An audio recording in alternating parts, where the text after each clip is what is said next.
Live. You're watching News 6 at 3. Welcome to News 6 at 3 p.m. We take you for a live look inside the News 6 newsroom as we prepare your news for the day. The only live news broadcast in Central Florida at this time. Glad you're with us. I'm Matt Austin. And I'm Ginger Gadsden. No more of that waiting until 4 o'clock to get your breaking news and the latest information. We have it for you right now. We're going to get started and get right to it. It's a pretty jarring scene that we're talking about in Orange County. It's where a number of law enforcement officers are trying to serve a search warrant. And the thing that was jarring is it's right next to a playground. Yeah, also, so if you're looking for a location here, right next to the Ritz-Carlton, which is in the neighborhood of SeaWorld, your community correspondent, Jana Manohalal, gives us the details on what's going on right now. Jana. Yeah, so we initially found out about this from a viewer who called this in saying they saw a tactical truck at that playground in addition to multiple undercover vehicles. We went to the playground, saw they were there. I asked the individuals that were there what's going on. They said they were in the process of getting ready to serve a search warrant. They wouldn't give me an address, but once they left, our team did follow them to this house right here. It's 11403. We're on Darlington Drive. When we got here, the tactical truck opened up and individuals got out and pulled people from inside the house. The people that were pulled out of the house were about 3 adults and at least 3 children that we saw. We've gotten no further information. Our team has reached out to Orange County and the Florida Department of Law Enforcement to get more information. Once we have it, we'll bring it to you here.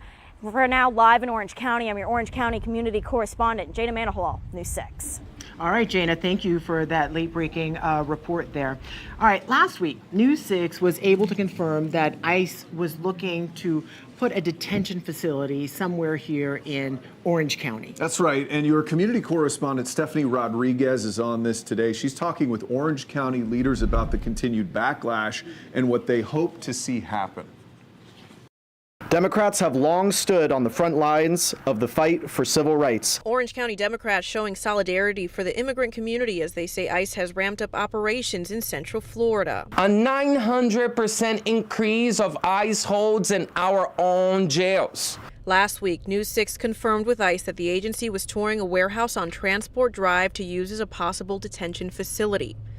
The visit came after reports swirled about ICE booking up to 200 hotel rooms in and around Central Florida. Orange County Democrats gathered to oppose ICE and call on people to join them as they protest the agency. We have started a robust coalition called Immigrants Are Welcome Here. We still have the Constitution of the United States behind us, and we have the First Amendment that gives us the right to assemble against our government. The warehouse ICE toured is in Orlando's jurisdiction. I've heard nothing but rumors, nothing official we've not even been contacted by ICE in any official ways. We asked Mayor Buddy Dyer what he's heard about this and what, if any, action he might consider if it were to happen. I'm not going to speculate and think possibilities, but I will say we're doing all of our legal research. In Orlando, Stephanie Rodriguez, News 6. This is all clearly still very early, but we're going to be covering it closely the entire way. Well, there is a woman who is suing an Orlando business, we found out today. She says her little bundle of joy, it's not actually hers. It's a wild the craziest story of the day. So let me tell you about it here. A lawsuit obtained by News 6 claims a couple started working with Fertility Center of Orlando last March. They were seeking IVF fertilization to start a family, like many have before. The woman had embryo implanted in her with what she believed had her husband's and her DNA. So she gives birth to the baby girl in December, but the lawsuit says, despite both mom and dad being white, the baby was not. It also says both parents got genetic testing for the baby, which revealed that child has no genetic relationship to either parent. The couple said they are willing to keep the baby, but also they would give her to the genetic parents if they wanted to take her. It's a very complicated situation because this woman grew this baby inside her. There's so many levels of heartbreak in this story too, because this is supposed to be the happiest moment in your life. And of course, they are overjoyed that they have a baby, but whose baby is this, right? Yeah, and did you take this from someone else? And where is yours? Where is their baby? So there's just unanswered questions, but still, something like that probably should not have happened. This is true, yes. All right, here's something that we're glad happened. Some good news on the markets today after it took a big tumble yesterday. So let's take a live look now at the Dow Industrials. The Dow climbed more than 700 points. It's up 737 points right now after dropping 800 points yesterday, so almost making up all those gains. About half of today's gains came after President Trump announced that he is canceling planned tariffs on U.S. allies in Europe over U.S. control of Greenland. So that was the big deal out of the summit today, after he and NATO leaders agreed to a framework of a future deal on Arctic security. And, you know, the president did say, I watched part of it, he did say that he would not take Greenland by force. A lot of that might be why everything has Of course, relieved because there was a today. lot of tension, but he says if you don't cooperate, you'll regret it. I think he said, we will remember, Yeah. or we won't forget, or something like that. Yeah, We'll so have very a- interesting developments. Obviously, the market these Oh my days gosh, just anything. ebbs The and wind flows. blows and it's like, This yes. is true, so just stay in it. Don't freak out and sell on a down day. All right, we're hoping to get some answers from these astronauts today. There's going to be a press conference. We're pulling it up live now. I think we lost the live shot, but the International Space Station, we had these astronauts up there. They were aboard. There's 4 of them. For the first time in the history of the ISS, in 25 years, we pulled them back. NASA pulled them back a month early before they were supposed to come back because of some sort of health issue with one of the astronauts. So NASA told us today they were doing a live press conference. But then we got an email maybe 10 minutes before the show started that said, we will not be discussing anything about the health issue or which astronaut had the health issue. And so now why would people tune in? Because, I mean, we're glad that they're home, Yeah. but we want answers to that burning That's question. what everybody wanted to know, Yeah. but we're not getting the answers I heard to one of that our today. producers say, oh, great. They just let us know that they're not going to be answering these crucial questions. And they said it at the last second, so everybody would be very interested in this press conference. up Well, until it just the puts last the moment. people at the press conference in an awkward position too, because you know they're all there. If you're a reporter there, That's the question are you you're still asking. going to ask that question though, even if they send that out and say, we're not answering these questions? Do you still ask that You question? have to ask the question, But they right? told you they're not going to answer it. You still have to ask it. I mean, no, I'm just asking. But I'm not. I'm like that. So, all right, well, Oh, we've met. Yes, you know me. You know that's how it works. All right, well, let's talk about some ticketing platforms. There's this interesting sort of viral event taking place in Orlando. I don't really understand all that goes into this, but it has to do with makeup and influencers. You wear makeup. Don't act like you don't go to Don't you Ulta out and me don't right wear, here on this show. You wear makeup, and it's fine. We insist on it. So if you've ever been stuck in long queues only to get a sold out, that little message at the end of it, you're not alone. It happened again today at a huge event that was going to happen in Orlando. It still is. So Kara Moeller from our creative services department, where'd she go? She was right over here. Come With on, her Kara. computer. So. What happened, Kara? What? No, if you need that to explain it, bring it on Just over. awkwardly there's carry your laptop over here. But there's so much going on. And you were caught in the queue as well. Tell us about this event. What is this thing? So this is it's Ulta Beauty World. So it's a once a year. It was the first year last year where Ulta Beauty has a bunch of beauty companies, beauty influencers all get together where they just have a big beautiful convention. So Yeah. a bunch But of are they giving away free stuff? Like, why is everybody so interested in this? So Ulta Beauty World, when you buy the ticket, you get a gift bag that comes with it, and the estimated value is around $2,000. And then once you're $2,000? yes, estimated value. But then once you're at the convention, all of these beauty vendors and beauty brands are giving out free stuff as well. So on the ticket, So that $200 you spend on the ticket, you're getting that back. yes, Yeah, over and yeah, over, it's your ticket. Price is compared to what you're getting it goes. Yeah. Okay. So today you could buy your tickets. And of course, like everything, you get entered into a queue to get your tickets, and then you get entered in, and then you buy your ticket, and then you're happy. But unfortunately with this one, it became a mess. While we were going, Kaya and I actually filmed us, recorded us. So you were here trying to buy tickets at work. I Yes, just want to thank make you. this very Yes, clear yes. for the bosses who are watching no. this. I promise I'll make it up. You can tell Phil, my boss, I'll make Look, it up. we're on the getting back something end. out of it now, Yes, so. I worked through my lunch. My lunch was at 10 a.m. today. Just kidding. Anyways, yes, I'll make it up, I promise. All right, it's Oh all my good. gosh. It's all good. So we were trying to get tickets for this, and so we entered into the queue. And we got in, we were very excited, but then all of a sudden it was taking forever to load. So we were, Kaya, I think she had like 1 dot loaded, and then I had like 2 dots loaded, actually. That's why you had your Oh, laptop. she's over here waiting. Are you So, still in the queue? I actually still am in the queue, yes I am. and You're what up to time did 3.5. you start this? We started this at 10 a.m. So And we it's were, 3:10 Yeah, right it's now. 3:10. Okay. Oh So my as you can gosh. see, it's by dots. Everybody was joking about the dots. They're talking about how many dots they had online on Ulta comments, TikTok live streams. We were watching them. We were also in Reddit. Everybody was like, I have a dot. I have 4 my dots. I have 5 gosh. dots. But as you can see, I That's only crazy. have 3 1/4. Oh, okay. After all that time. Yeah, so then once Okay. you got into the queue, or people got past the dots, once all dots were loaded, it was saying you needed to register. And people were like, what do you mean we had to register? This was is nowhere. it. You didn't tell This us. is it. This is what we were coming for. Oh my God. What a mess. So it Yeah. was a mess. Okay. Yeah, and it all still right. continues to be a mess, it looks like. Kara, Yes. good luck. Let us know what Thank happens. you. I'll keep you updated. Yeah, All right. please do. Hope you get Oh all my sorts of gosh, free stuff that with is that. crazy. Yeah. I had no But idea yeah, that's either. what happens. All right, these days. Florida has more foreclosures than any other state right now, and it is a real big issue. But how big of an issue is it? All right, we're going to talk about that. And we're also going to talk about Publix expanding, but not in the way you might think.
Well, when I read this statistic, it ran a shiver up my spine. Florida right now has the highest number of foreclosures of any state in the entire country. Well, you can stop that shivering right now because although that sounds terrible, as Scott Johnson from our station in Jacksonville tells us, it's not nearly as bad as the housing crisis nearly 2 decades ago.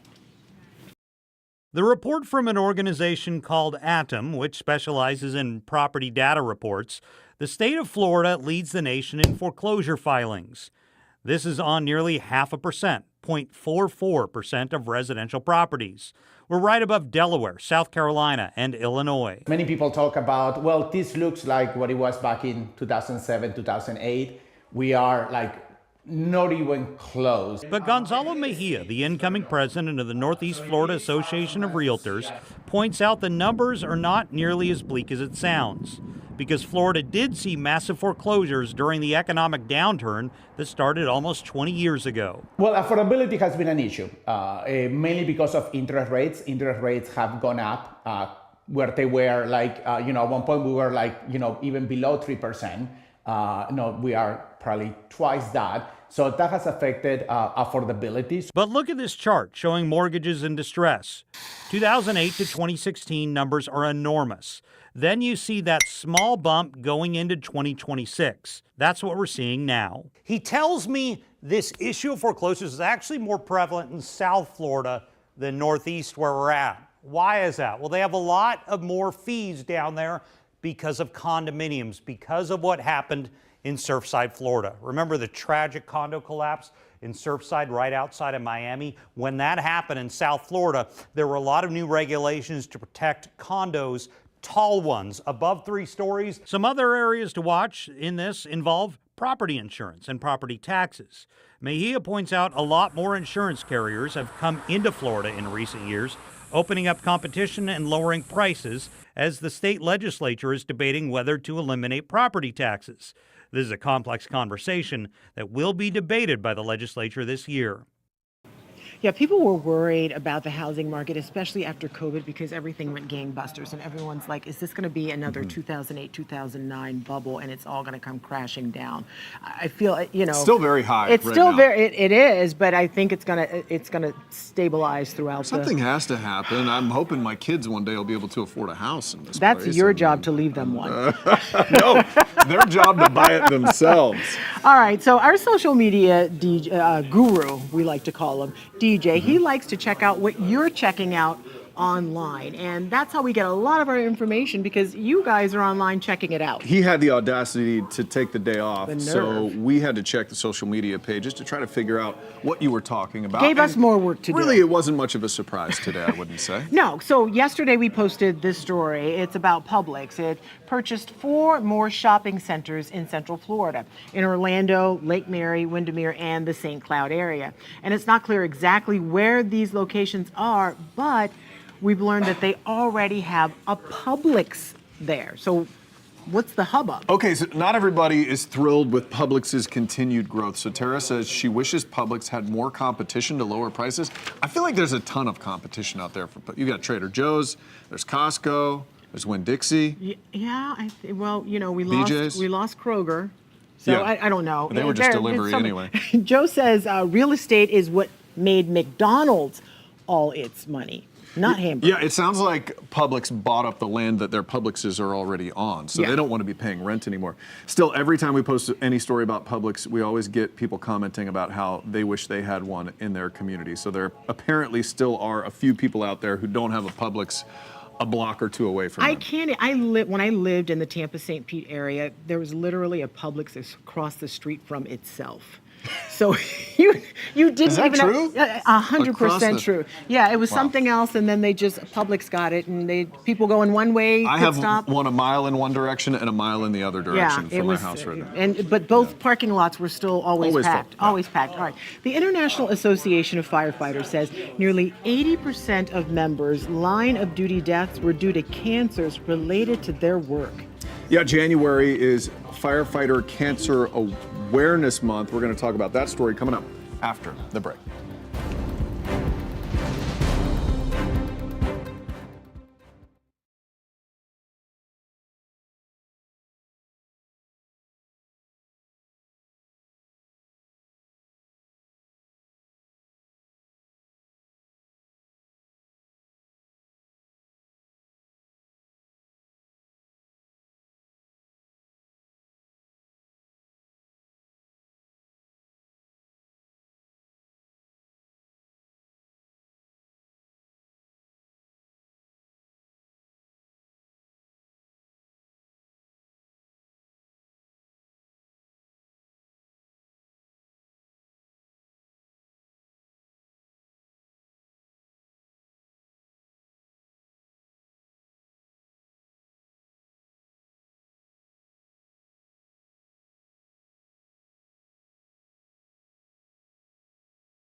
All right, there is a reason we love our firefighters because they run toward danger when the rest of us are running the opposite direction and they save lives. But the International Association of Firefighters says nearly 80% of members' line of duty deaths were due to cancer related to their work. Yeah, we need to take better care of our firefighters. sure. CBS's Lauren Pastrana takes a look at a new test that might help detect that cancer early. Eric Johnson has spent the last 23 years as a member of the Hialeah Fire Department. I'm happy. I'm in remission. The hair's back. He's battled fires and he's battled cancer. Every day you live knowing that most likely the cancer will return, and you have to face it. But you make the most of it. Smile every day, pay it forward. Part of his living every day includes advocating for other firefighters to take that threat seriously. We've identified so many firefighters, so many risk factors that are attributed to the job, which are increasing our chances of cancer. He does it side by side with the Sylvester Comprehensive Cancer Center's Firefighter Cancer Initiative. PFAS are forever chemicals. They're resistant to water and heat, and they are in nearly everything that firefighters and everyday people are exposed to. Dr. Aaron Kobitz is the principal investigator at Sylvester Comprehensive Cancer Center's Firefighter Cancer Initiative. The FCI has developed a way to test firefighter gear for these forever chemicals linked to several cancers, including thyroid, kidney, breast, and prostate cancer. We can take that swab back to our labs to detect PFAS and also quantify the amount. They do it without damaging or destroying the gear itself, saving departments money, along with the potential of saving even more lives. It will ultimately enable us to quantify the amount of PFAS that different firefighters are exposed to and potentially link that to biology and cancer risk. It's going to be groundbreaking for my son, who's a fireman, for my younger son, who's becoming a fireman. They won't suffer like their dad did. For veteran firefighters like Johnson, the research brings so much hope. Lauren Pastrana, CBS News. Just a start, but a very important discovery for our firefighters, maybe for all of us one day. Yeah, that's for sure. As you mentioned, we got to Yeah. take better care of them. All right, still to come, we're talking about keeping your kids safe and the new ways bad actors are trying to get to your kids. And ahead at 4 o'clock, a good Samaritan steps in to save a teen who was being choked by a stranger.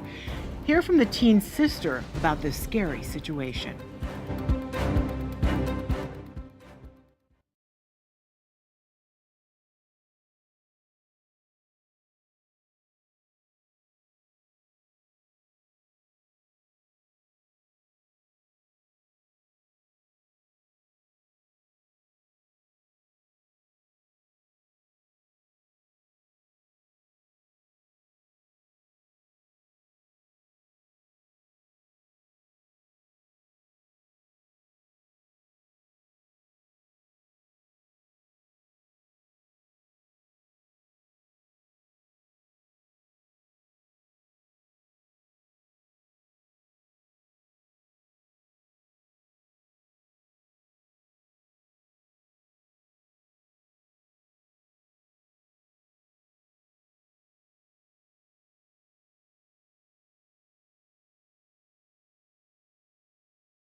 Welcome back to News 6 at 3 o'clock. Glad to have you with us here in the bustling News 6 newsroom. That's Matt Austin. I'm Ginger Gadsden. It is bustling because we always have something going on at this hour.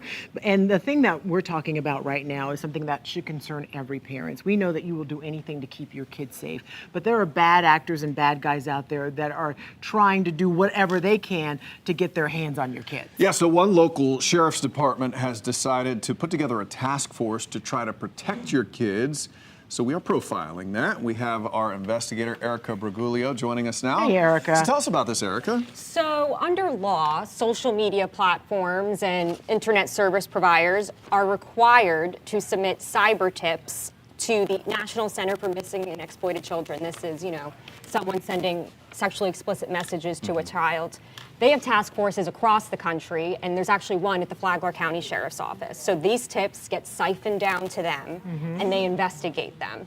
So we kind of wanted to talk to them and see the biggest dangers they're seeing online right now and any new threats, because as we know, these threats are normal. It's become a new normal, Sure, especially with sadly. our kids online. Yeah. But one of the things that stood out to us is they're now using music playlists. Really? Like To take iTunes or Spotify.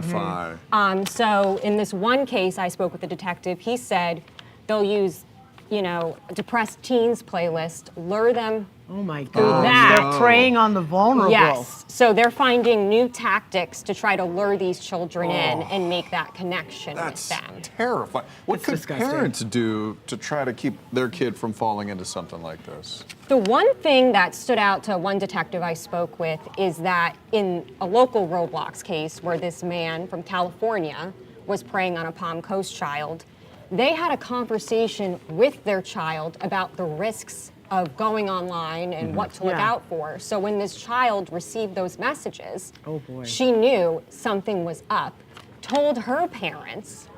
Parents called the sheriff's office. They were able to arrest this man all the way out in California. I hope parents who are watching this right now pay really close attention to what you just said.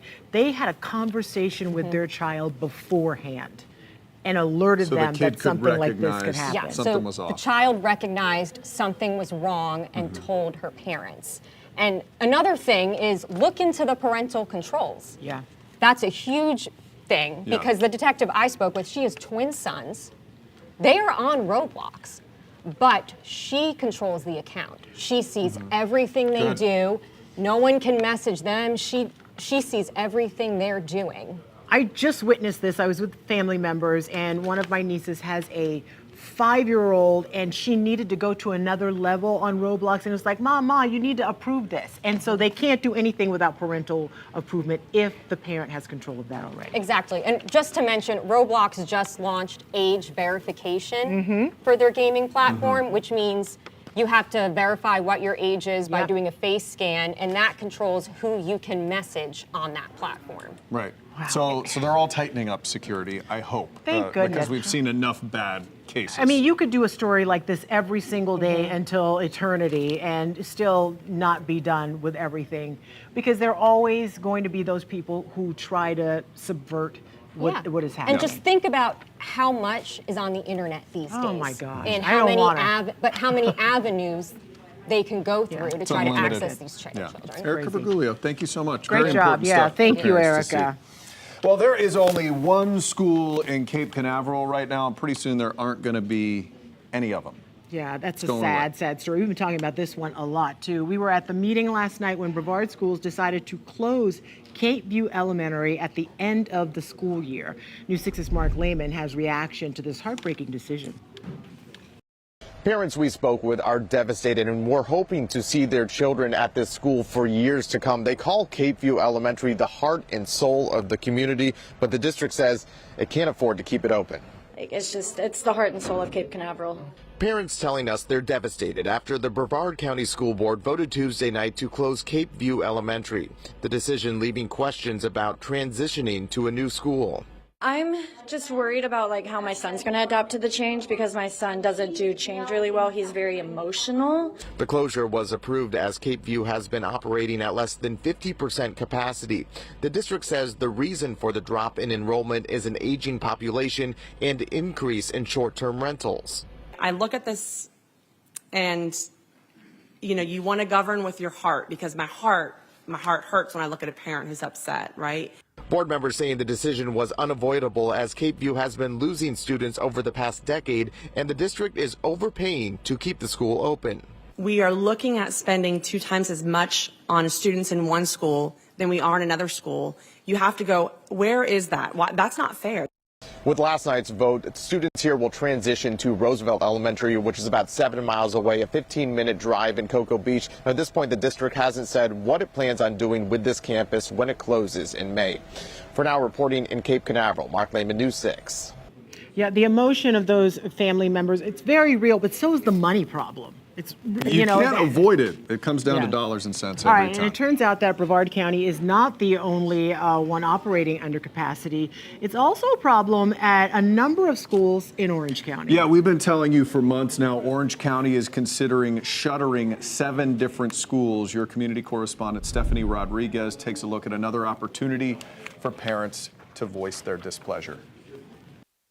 The start of this semester has been a confusing one for many Orange County parents dealing with the possibility of having their day-to-day turned upside down. There's a lot of good teachers. My son really loves his teachers, so we don't know yet. It's just a matter of time to figure out what they're doing, and are they going to place the teachers in another school, or what's going to kind of happen with that. OCPS has experienced a 4% drop in enrollment over the past 3 years, losing nearly 10,000 students. The decline has led the district to consider consolidating several schools. The money-saving strategy would shut down 6 elementary schools and 1 middle school. No me gustaría, la verdad. Una escuela muy buena. Chickasaw Elementary mom Lorenes doesn't want to see it close. No sé ni para dónde lo reubicarían, pero... Her now 6-year-old son has been going here since he was 3, and she has no idea where he'd go next year. It does suck that the school's closing, but at the same time, what are we going to do if there's no kids to put into the school? Mom Janelle Nunez doesn't like the plan, but admits closing the schools may be the only logical way to deal with declining enrollment. There's only so much we can do if there's no kids in the neighborhood, and I'm just kind of in the situation where I got to figure out where I need to put her in now, because I just live right up the road. Stephanie Rodriguez, News 6. Okay, so there are 2 meetings scheduled for tonight if you're interested. 6 o'clock at both Chickasaw and Eccleston Elementary Schools. You can go and say your piece if you want. Yeah, the district will hold a workshop on the plan. That's coming up next Tuesday. All right, another story that we have been covering, and it just makes your blood boil when you hear about this. It's a former home health aide worker is facing more charges after another victim has now come forward. So we told you earlier this month that this woman, Katie Swain, was arrested after investigators found she took cash and a debit card from an elderly man at the Harbor Chase Assisted Living Facility. This is in Palm Coast. She stole nearly $700, according to the investigation. She's been rearrested now after posting bond. Officials tell us another victim has now come forward saying they also lost their wallet, and it happened around the same time this all happened to the first victim. Now, that person's bank card had some 27 unauthorized purchases totaling $2,700. That's a lot of money on people on fixed income. Yeah, exactly. So Swain was charged with theft from people over 65, and once again, she has been released on bond. And I think that's the part that's troubling for a lot of people. She did it once and now twice. A similar story in a home that happened just a week or 2 ago. It's just sad. They're very vulnerable people. Unthinkable, but you know, we see it all the time these days, unfortunately.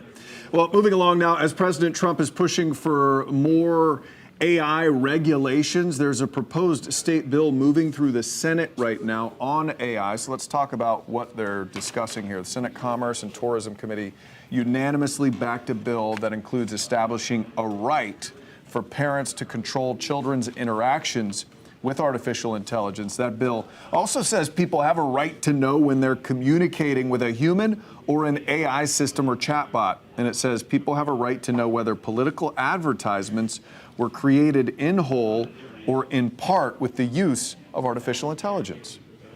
There are chatbots that provide therapy, right? The folks that this bill is trying to protect are too vulnerable to the suggestions of a computer that is pretending to be a human. You can't wait to protect those folks. So the bill's getting close. It needs to clear one more Senate committee before it goes to the full Senate. A national tech industry group sent a letter to the Senate last week opposing this bill, saying AI-related laws should be made at the federal level. It's always interesting to me how lawmakers always stick in how it affects them. They put in a political, something about randomly about political ads. What does it mean to me? Right. But people need to figure out where we're going with this AI thing, how we're going to protect children from it. Well, it seems like as soon as we figure out one thing, the next thing has already happened. It's We're very always true. a step behind. Yeah. Well, an astronaut who gained a lot of attention, a lot of recognition, I should say, is hanging up her spacesuit. This one's sad, but she has had a nice, long, stellar career. We're talking about astronaut Sunny Williams. She's retiring after a long and record-breaking career. I don't blame her. Williams announced her retirement yesterday, ending a 27-year career that included 3 space flights and a record 608 days in orbit. Do you know where a lot of that time came from? I do. Yeah, we when all she was do. stuck up there. Yeah, a lot of that time came on her final mission on board the ISS when she and astronaut Butch Wilmore rode the Boeing Starliner capsule. They were there. They were supposed to only be there for a short time, like a week or so, but they ended up staying there. Was it 9 months or something? Tell you what, if I were you could her- have had a baby in space. If I were her, I would have retired on the ISS and said, and get then they me gotta bring off you of home. here. Yeah, so anyway, we are so grateful to her groundbreaking work. And actually, in 2019, when NASA and SpaceX, they announced their next class of astronauts, I got to go to Houston and got to meet Sunny and Butch and see them and talk to them. It was one of my geek out moments. She always It's- talks about it. Oh my God. Every it's, week. Well, it's, so Yeah. it's one of the things I love know about you love living it. here. It's Yeah. wonderful. Yeah. Good stuff, and Mhm. glad. What a career, for sure. Well earned. Well, a potential new movement on a years-long project here in Central Florida. Yeah, we're working to get an update on the I-4 eyesore. I don't know what we're gonna Could it finally happen? I'm going to go with no.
All right, welcome back, everybody. I'm here with the lovely Julie Broughton, but first we're going to look at this lovely picture at Daytona Beach. This is really nice. I even see a few scattered people out on the beach today. I still wouldn't get in the water. It's a little chilly, but nothing like what we have seen over the past few days, Julie. And I was outside just a little while ago.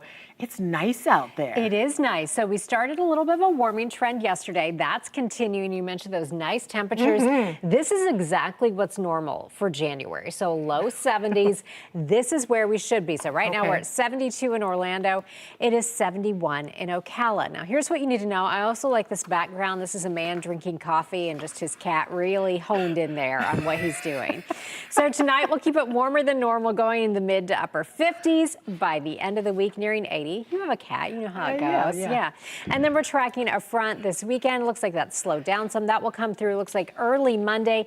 This is part of the same system that's going to just wreak havoc across much of the South, much of the U.S. with that winter storm. And that's going to bring us a cool down behind it. So we're talking about cooler than normal temperatures by the time we get to Tuesday. And so I thought this was interesting. Chief Meteorologist Candace Campos wrote an article for clickorlando.com about some benefits of a Florida freeze.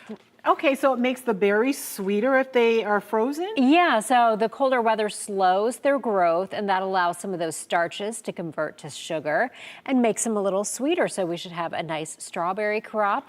Also means fewer insects. I like that part. We all really enjoy that part. Sign me up for fewer mosquitoes anytime. Absolutely. Yeah. And then we're also, do you have allergy issues? I don't, but my husband does. Yeah, so it cuts down on the pollen. So allergy sufferers is that you? Really like that. That is me. That is for sure me. You know that. I didn't want to out you if you didn't want to let people know. You didn't want everyone to know that I take Claritin sometimes. It's just between us. It's fine. It's fine. So here's our 7-day forecast. We'll see temperatures in the upper 70s going to the low 80s by the weekend. But again, that strong front gets through here on Monday with waking up in the 40s Tuesday and Wednesday. All right, Julie, we are getting ready for it once again. All right, Matt, we'll send it back to you. Oh, before that.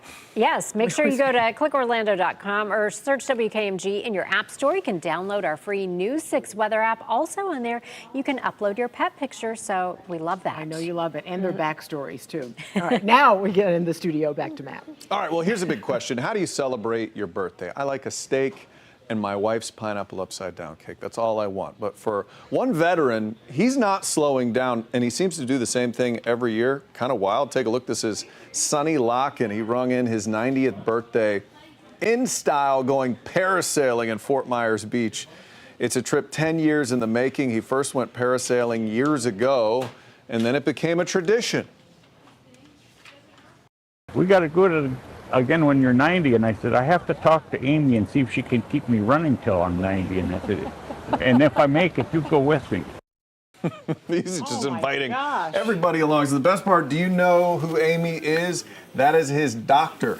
As for Sonny, she got him to 90, I guess. Oh my gosh. As for Sonny, his only complaint, he wished they would have just left him up there a little bit longer. He's just like, give me a few more minutes up there. That's I would be, okay, there's a reason he took his doc. just in case. Just in case. Congratulations to him. That's wonderful. Yeah, great stuff. Can you see yourself doing something like that at 90? Maybe at 90. I'd rather do it at 90 than right now. Just in case. Just in case. Just in case. She still has mouths to feed. Yes. Yeah. You know, I read too much news. That's the problem. Yes. It's a hazard of what we do. All right. We want to get to a story that always get a ton of clicks every time we talk about this. Yeah. It's an update on a Central Florida building that has just, it is known, people dress up like it for Halloween, and you know. I know which one you're talking about. Yeah, but now there's new movement on this building we're talking about. News 6's Catherine Silver joins us now live from Altamont Springs. Is that the infamous building behind you, Catherine? Yes, that is the one, Ginger. This is the Majesty Building, better known as the I-4 eyesore here in Altamont. So you may remember we did some reporting over the summer when the city had said someone had called and showed some interest, a possible tenant that could be moving into this building after decades of what seems like just a lack of progress. So we wanted to follow up from the summer and see, has the city heard anything else? The city manager tells me it has still been quiet. So we're still waiting and seeing what's happening with this building, what its future may hold. Just like everybody here in Altamont, really across Central Florida, is still waiting. We were talking to a few people about that today. We'll share what they had to say coming up at 5:30. You know, we are known by that building alone. Sadly. You just show that building and people know exactly what you're talking about. Yeah. But I think if you finish it, it's not the same. You got to leave it unfinished. Well, what will it become one day? It is the Thanks, topic. Catherine. I think we should put a News 6 studio in there, personally. Right at the top. Right at the top, yeah. We'd have a great view, I think, from the top. But that is the topic of our poll of the day. You can take out your phone, scan the QR code. It'll take you to clickorlando.com/react, where you can weigh in. I think we have the poll. We want to know, do you think the I-4 eyesore will ever be finished? It's split right now. 50% say yes, 50% say no. I think one day it'll be finished, but who knows what will actually be there. I think it should become like apartments or something. I mean, mixed use, for sure. Yeah. It can't go anywhere. They can't just knock it over because we all love it too much at this point. We all know it too much, and it's like a landmark. Yeah. When you tell people how to get Oh, I somewhere. live at the I-4 eyesore. Or just go past the building. I used to call it the building with a hole in it because I thought that was a hole that went all the way through because that's what it looks like. All right, Lisa, you'll stay with us. If you're looking to grow your family soon, some of the new best friends are becoming available to you. Look at this cutie patootie. Volunteer pilots take off every weekend from Enterprise, Alabama. This is near the Florida border.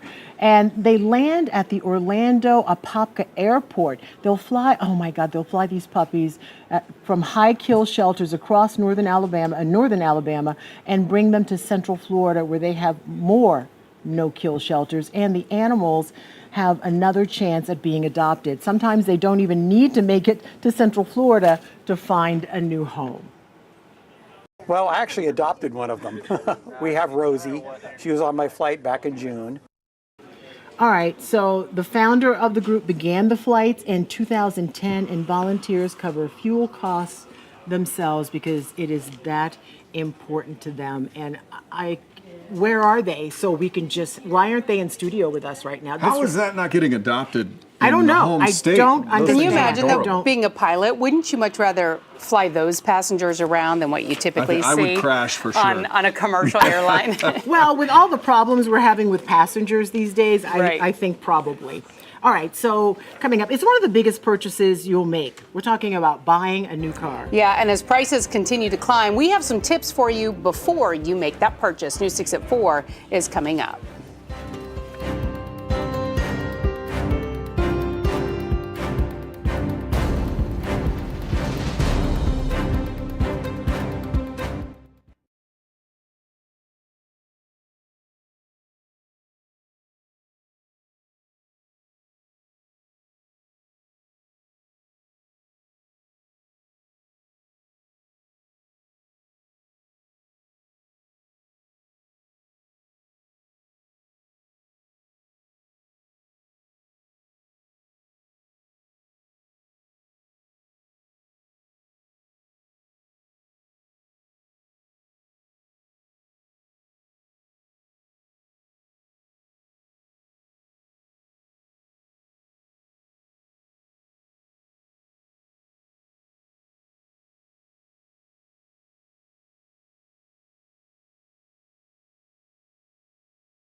If you're in the market for a car or truck, buckle up. Prices have skyrocketed to around $50,000 because of inflation and the fact people are buying larger and more expensive vehicles.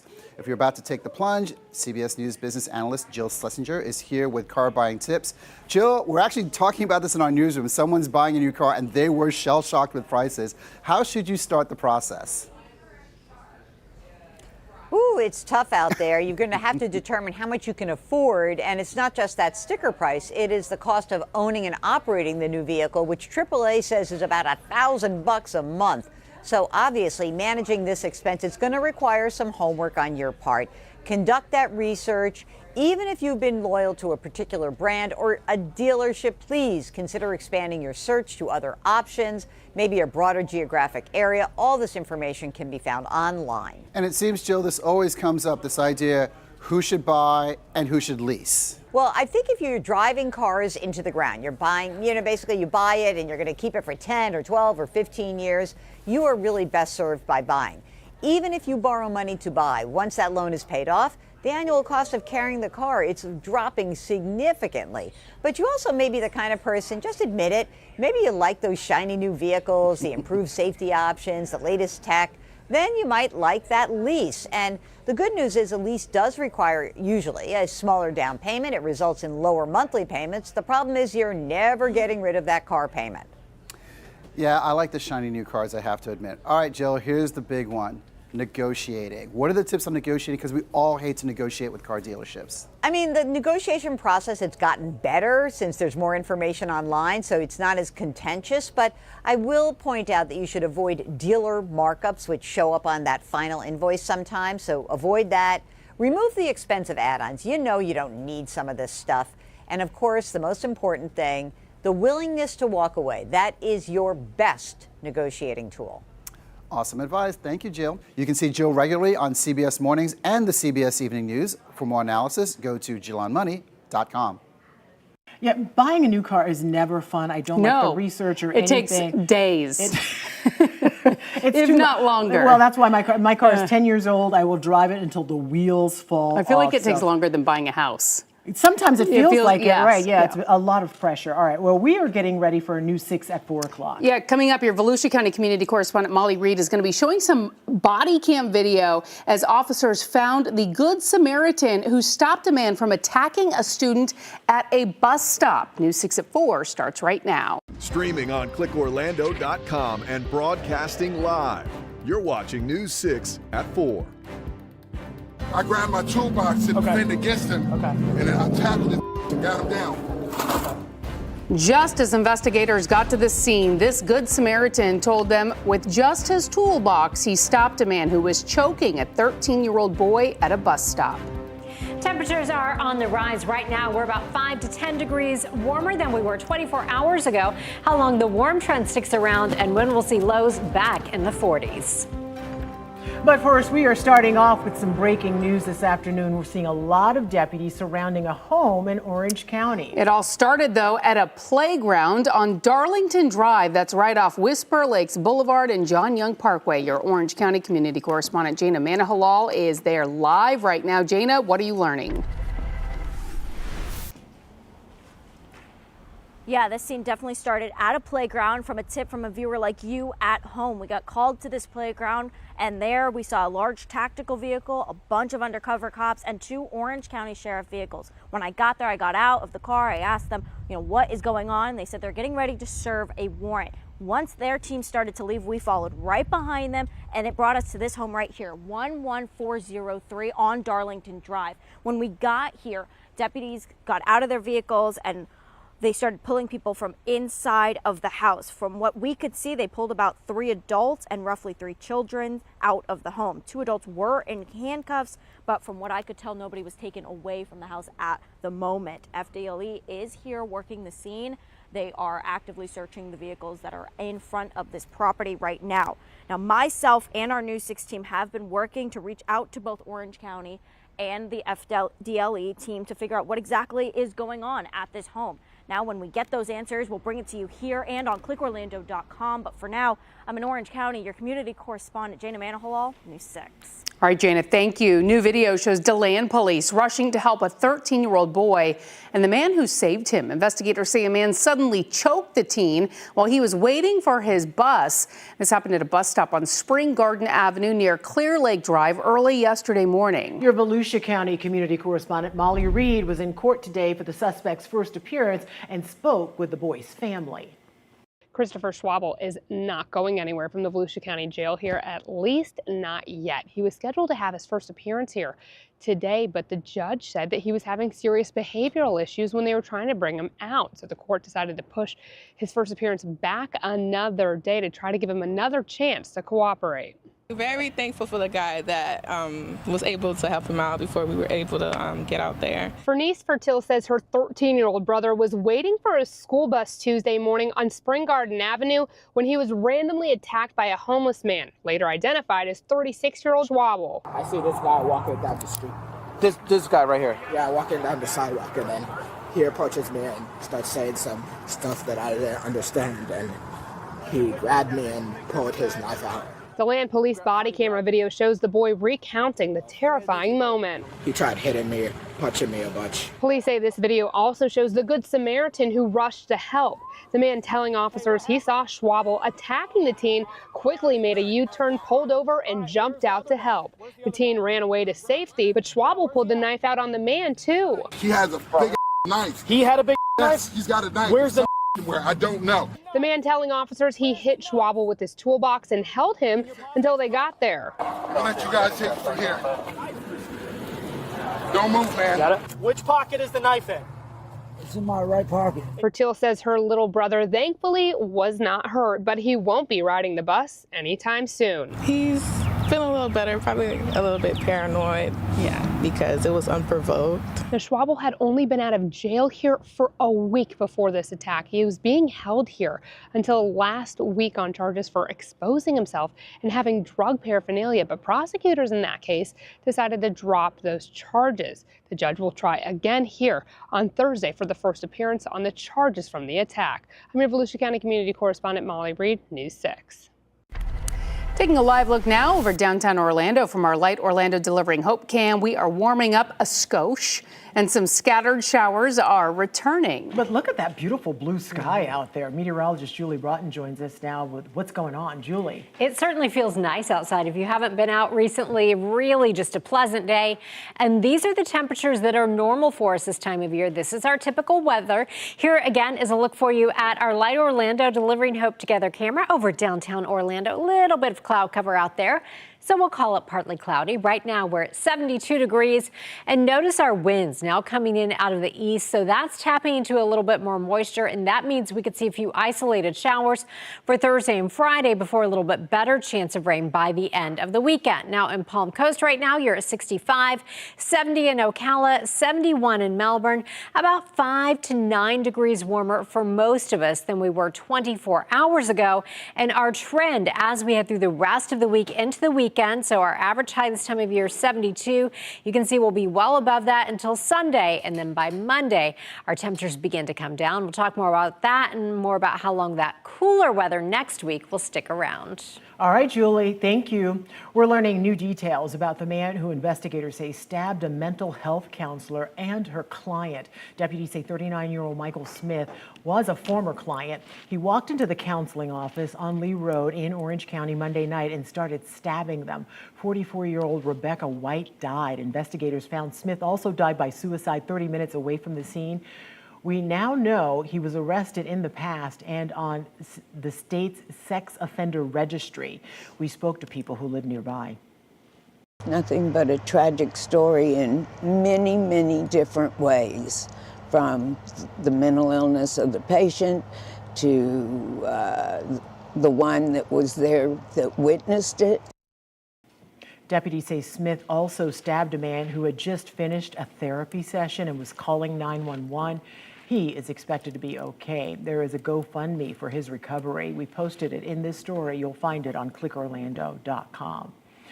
Now to a warning out of Seminole County. Leaders with the Supervisor of Elections say a paid petition circulator was arrested for illegally using personal information while collecting signatures for ballot petitions.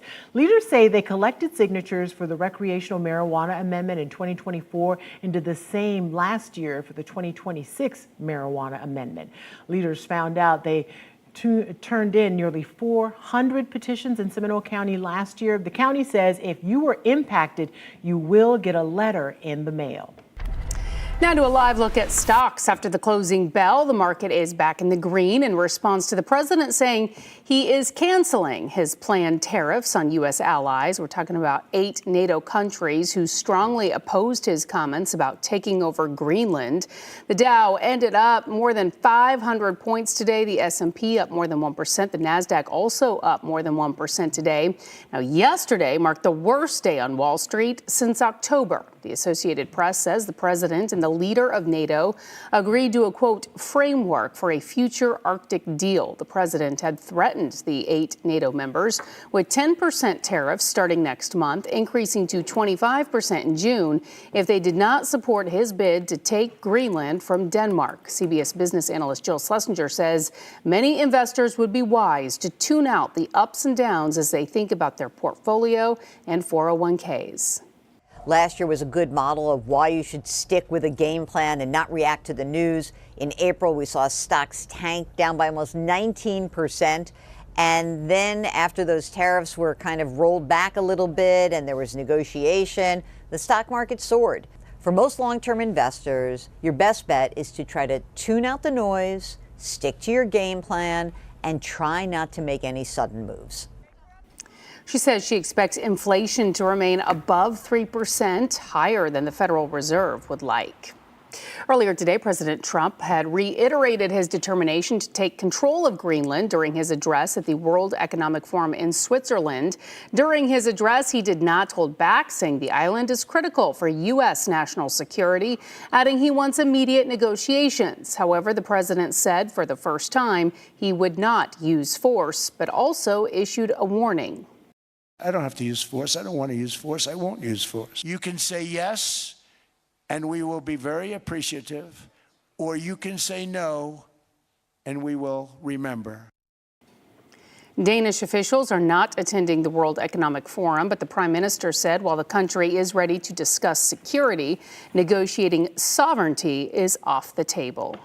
Well, here on News 6 at 4, we have been telling you about how ICE is looking at a warehouse in Orange County as a potential detention facility. That news is now getting backlash from Democratic leaders who say ICE is not welcome here in Central Florida. News 6's Stephanie Rodriguez was there as those leaders took a stand. Democrats have long stood on the front lines of the fight for civil rights. Orange County Democrats showing solidarity for the immigrant community as they say ICE has ramped up operations in Central Florida. A 900% increase of ICE holds in our own jails. Last week, News 6 confirmed with ICE that the agency was touring a warehouse on Transport Drive to use as a possible detention facility.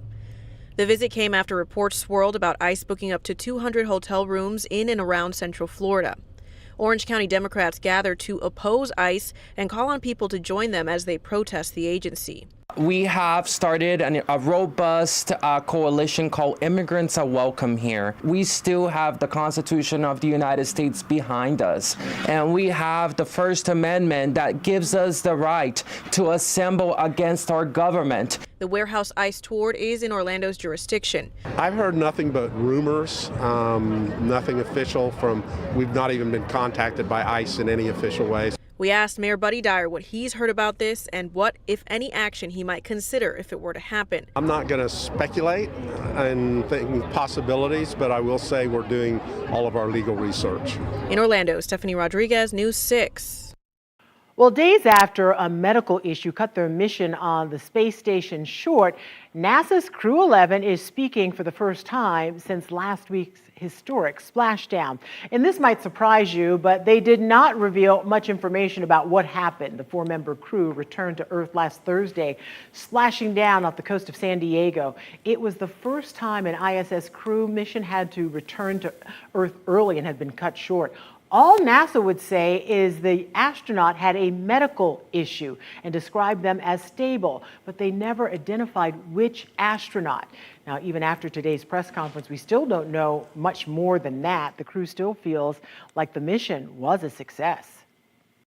I'm very proud of the space station that we built and what humans can do.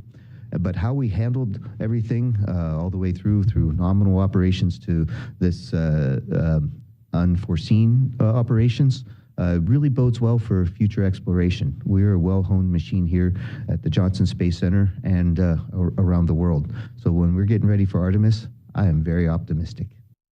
Now, NASA and SpaceX said that they would try to move up the launch of new crew members of Crew 4. Liftoff is currently targeted for mid-February. A high-stakes vote to change the Central Florida Elementary School is close to a decision. The school could stay as a traditional campus or transition to a new K-8 model. What it would mean for enrollment and kids, that's coming up. This California man is now in a Central Florida jail, accused of sending sexually explicit messages to a child he met on Roblox. I'm News 6 investigator Erica Bergoglio. There's a unit here at the Flagler County Sheriff's Office that's not only catching online predators, but stopping them before they even contact a child. I'll tell you how they're doing this and the biggest dangers they're seeing online coming up. This portion of the news is sponsored by Seminole Hard Rock Hotel and Casino.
When you think about online predators, you might picture places where someone can message your child. But what if I told you they're now using things like music playlists to try to reach them? I'm News 6 investigator Erica Bergoglio. I spoke with detectives about the biggest threats they're seeing right now online and what you need to know to protect your kids. This California man is now in a Flagler County jail, accused of sending sexually explicit messages to a child he met on Roblox. The case recently cited by the state of Florida in a lawsuit against Roblox, accusing the company of not doing enough to protect kids online. The predators are not on the playground anymore. They are in our houses with our kids. Detective Lauren Broomfield with the Flagler County Sheriff's Office investigated this case. The meat and the potatoes of the case didn't happen on Roblox. It just generated. That's where it generates.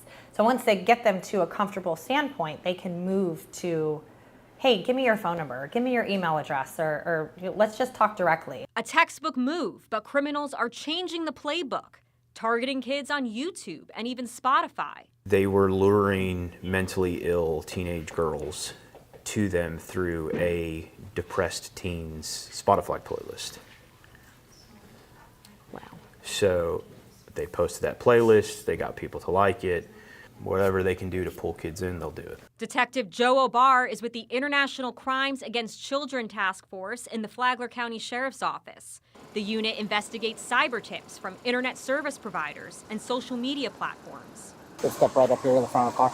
The unit received more than 580 cyber tips last year, one of them leading to the arrest of this man, a registered sex offender. 75 of those tips are now being pursued at the state or federal level. Lately, we've been getting a larger influx from Instagram and Meta programs as well as Roblox. So, who are these people behind the screens? We told you sex offenders. There's also criminals trying to make a profit off these explicit images and violent extremists. The task force is trying to stop them before they find your kids. We try to utilize some of the things that we know and some of the places we know that predators like to go. So we try to go there as well. And parents, there's also things you can do at home. If your kids are on any type of social media, look into the parental controls. I have a Roblox account. My kids' accounts are linked to it. I can see every keystroke, essentially, that they do. In this Flagler County Roblox case, the child told her parents about the messages and how they made her feel uncomfortable. They then reported it to the sheriff's office. That's why detectives stress how important it is to talk with your kids about the risks online. Erica Bergoglio, News 6. All right, so important to have those conversations. Oh my gosh, because they are trying to figure out how to get to your kids any way possible. So you got to talk to them first. All right, time now for a look at your forecast. Meteorologist Julie Broughton joins us now with some nice weather headlines. Yes, it's nice to see temperatures finally back in the normal range, but today's really our last, quote, normal day because we will be back to the 80s by the end of the week. Along with that, you may have noticed a little more cloud cover where you are today. That's a good indication moisture levels are coming up. So we'll keep a few isolated showers in the picture as we wrap up our work week. But by the weekend, late Sunday into early Monday, that's when we're going to be tracking a strong front. We get that through here on Monday, and that means by Tuesday, we are looking at potentially waking up in the 40s, even 30s in some spots. So when you wake up Tuesday morning, you'll be at 33 in Ocala, 37 in the Villages, and 44 in Orlando. If you haven't already, make sure to download our free News 6 weather app. That way you can track all those changes wherever you are. Just search WKMG in your app store. Here's what it looks like for you outside as we take a nice look from the Kissimmee Lakefront, Daytona Beach, Port Canaveral, and Orlando International Airport. Seeing a little bit more cloud cover at Orlando International Airport. Most of us in the low 70s for interior spots. Daytona Beach, thanks to that onshore flow, you're in the low 60s. And we are seeing breezy conditions, especially along the coast where your winds are gusting, especially in Brevard County, up to around 20, 25 miles per hour at times. Mico, you are seeing 21 mile per hour wind gusts.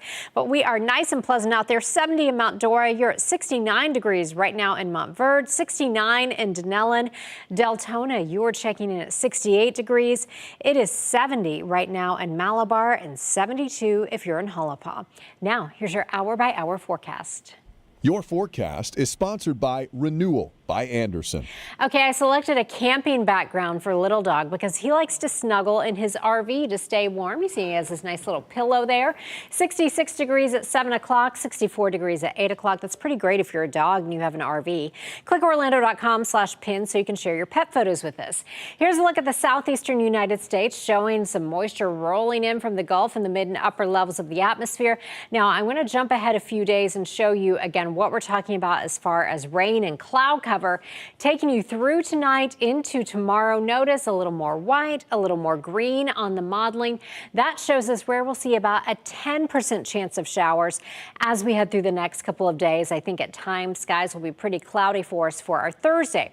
Now, you've probably also heard a lot about a big system that's going to be impacting much of the U.S. already. Parts of Texas under a state of emergency for that huge winter storm. A part of that system will come through our area. That is that front we were talking about late Sunday into Monday, but this will be producing heavy snow throughout much of the central U.S. We're looking at more than 10 inches in some spots, including up through parts of Kentucky and Indiana. Nashville could pick up 4 to 8 inches of rain, and we are talking about a lot of ice potentially with this affecting millions of people as we head into the weekend. Now back here across central Florida, we'll see overnight lows staying mild, 54 in Leesburg, 57 in Orlando. 7-day forecast showing we keep it in the low 80s through the weekend. Then we get that front through here, which will bring a few showers Sunday and Monday. And then we wake up in the 40s Tuesday and Wednesday. All right, Julie, thank you. An elementary school could soon see a change that would shape the face of the campus for years.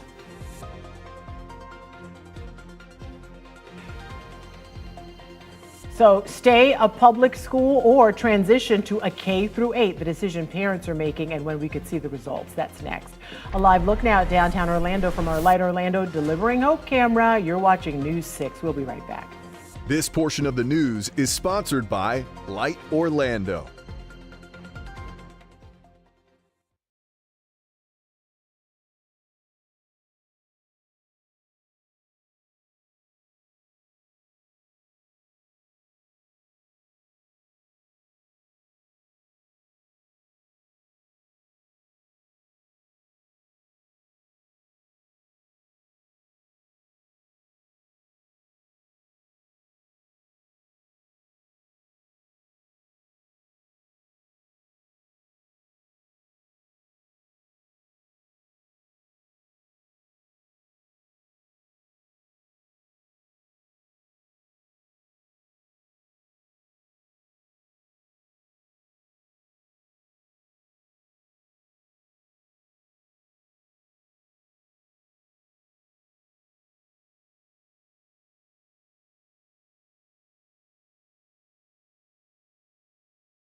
Parents in one Orlando neighborhood are a little more than 24 hours away from a decision that could change a school campus for years.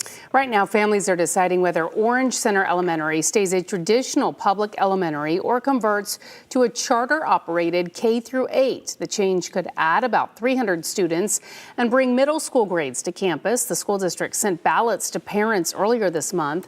Community nonprofit Lift Orlando would partner with Orange County Public Schools if the measure passes. I've been telling all my family members, and I'm like, oh my gosh, if this happens, he's staying here. And so is my other son. He's going to be here until they're done with middle school. Some parents speak like me. They had previous experience. They love the change that has been made and they want to see more. But then you do have the parents, wondering if this is the best fit. Tomorrow, leaders will count the ballots and then make an announcement. It starts at 5:30 inside the Orange Center Elementary School cafeteria. Meantime, along the coast, Cape Canaveral will soon become Brevard County's largest city without a school. It's the heart and soul of Cape Canaveral. Why leaders are shutting down a beloved elementary school and how parents are reacting. That's next. East Crown Point Road is back open, but hasn't been repaired enough to make sure that it won't collapse after a heavy rainfall again. We'll tell you a little bit more coming up.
Welcome back. We are following several top stories right now. There was a large law enforcement presence outside a home in Orange County, and now we're asking the sheriff's office why. This started at a playground on Darlington Drive off Whisper Lakes Boulevard and John Young Parkway. Once they got to the house, they started pulling out what appeared to be 3 adults and 3 children from that home.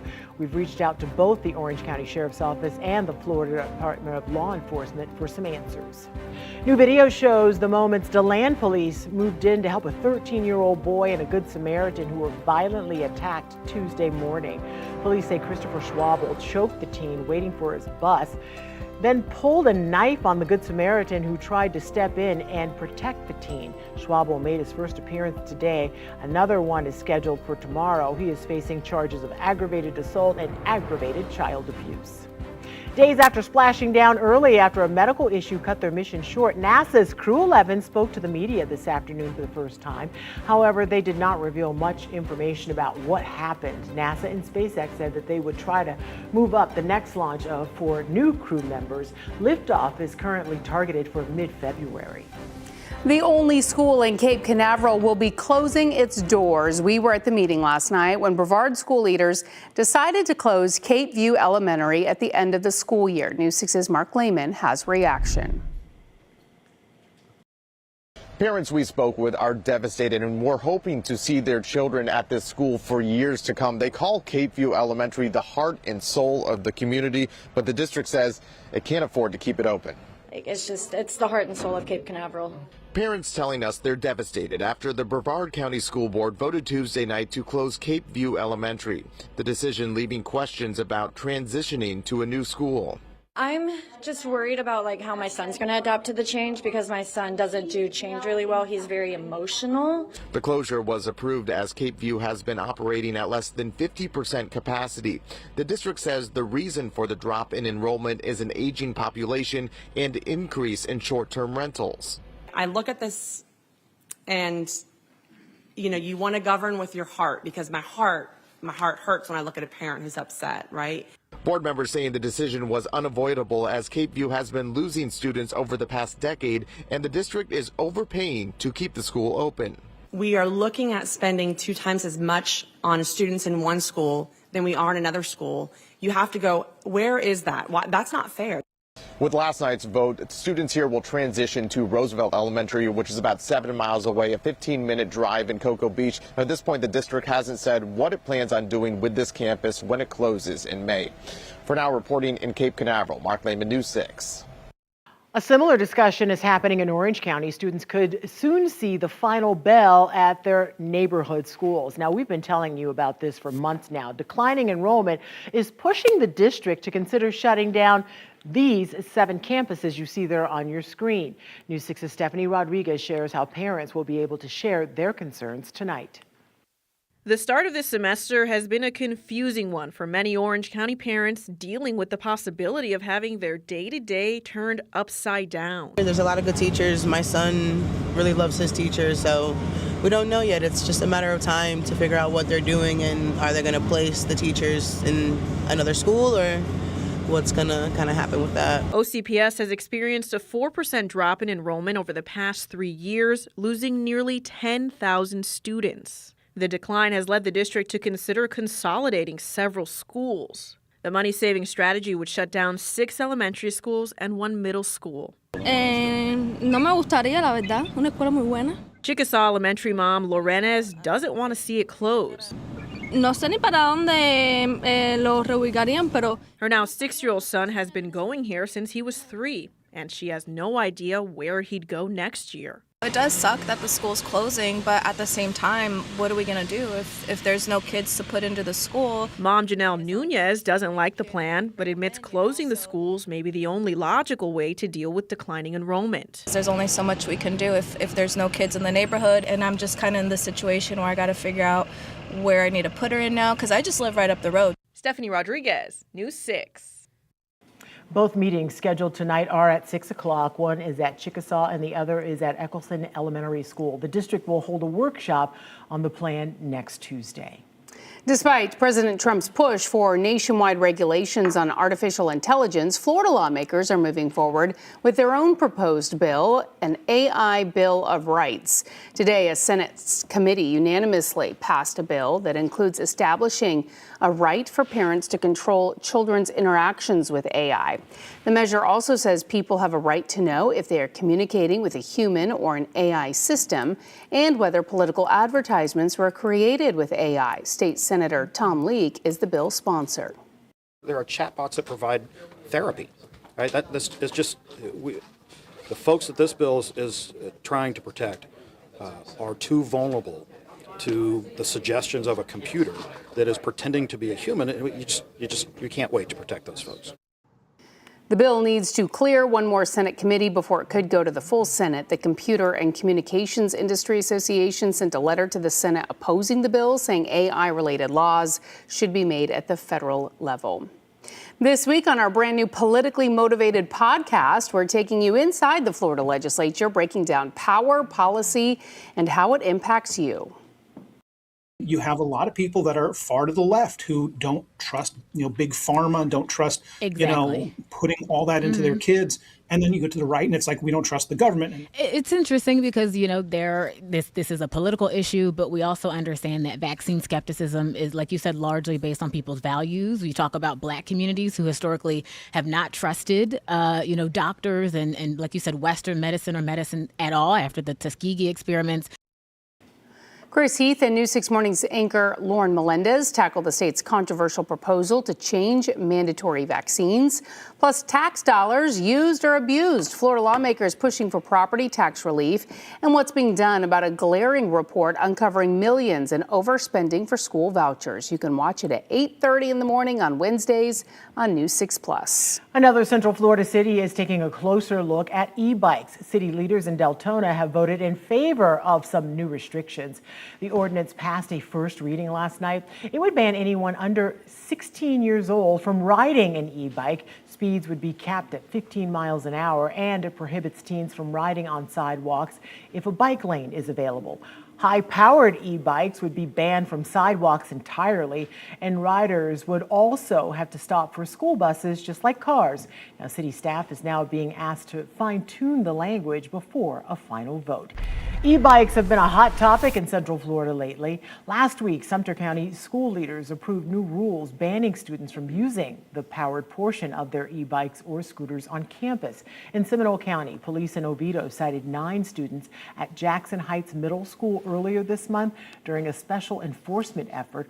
All citations come with a $116 fine. We've also seen restrictions go into effect in Winter Garden, Flagler County, and Palm Coast. Tonight, relief for drivers in Winter Garden. East Crown Point Road is finally open after months of repairs following heavy rainfall. And this time, Orange County says the fix is built to last. Your Orange County community correspondent Jarrell Baker shows us what went wrong and what's different. Months of detours and alternate routes are finally over. Thank goodness. It's about time.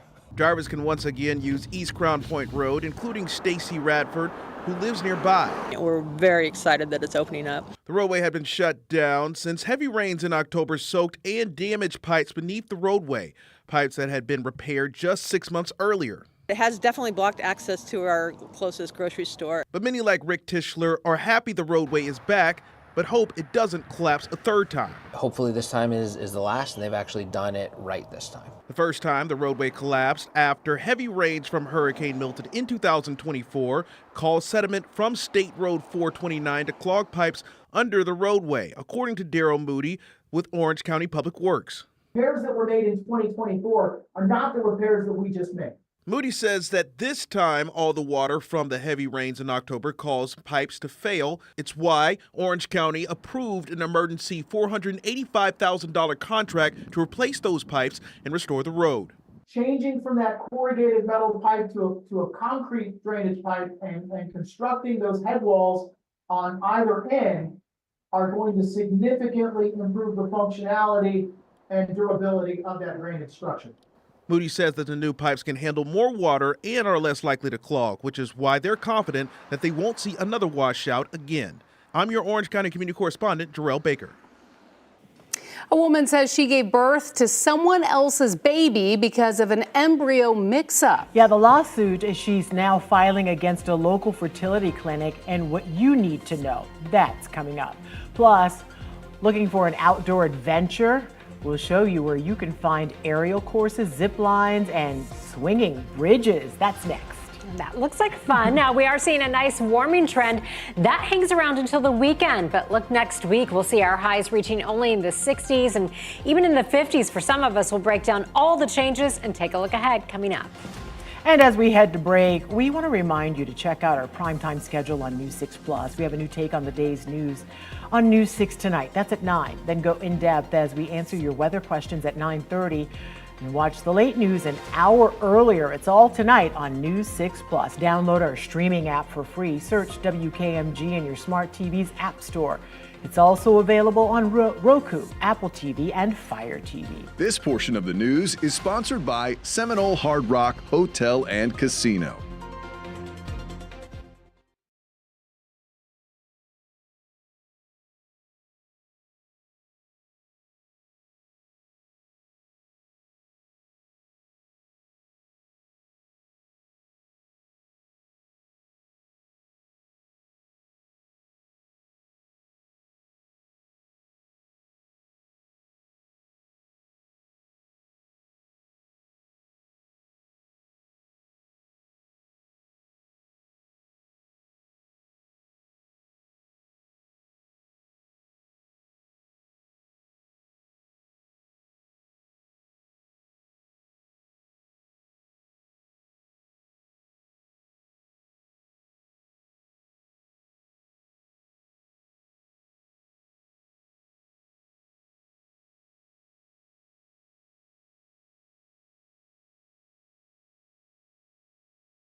Hey day trippers, welcome to the Orlando Tree Tribe.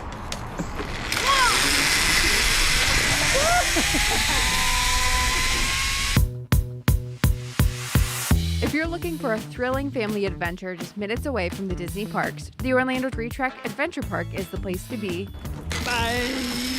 My name is David Lemire. I'm the operations manager here at Orlando Tree Trek. We call ourselves an adventure park, which is a series of obstacle courses set in the forest. They get progressively higher and harder as you go. We have zip lines, bridges, swing elements on all of our courses, and then you finish with our giant zip line.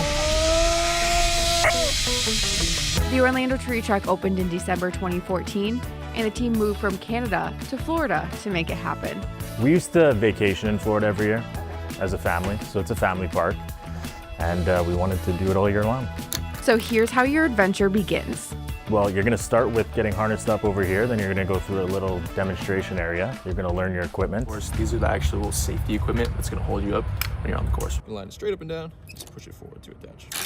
You're gonna get started on the first course, so it's gonna be a little bit easier. It's just basic bridges that you're traversing, and then you're gonna finish with a zip line. This is only the first course. Yeah, and they get higher. Then you're gonna start on your second course. It's gonna get a little bit higher, a little bit more swinging elements out there. And again, you always finish with a zip line.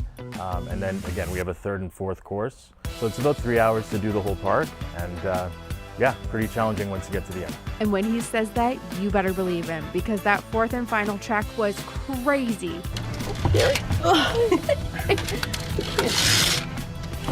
Oh my God.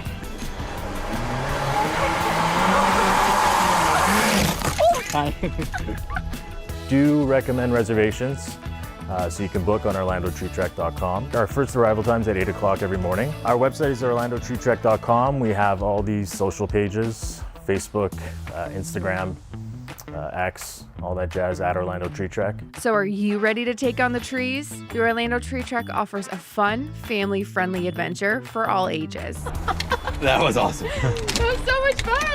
Well, that's it for today, day trippers. I'll see you next time. And remember, stay local and play local.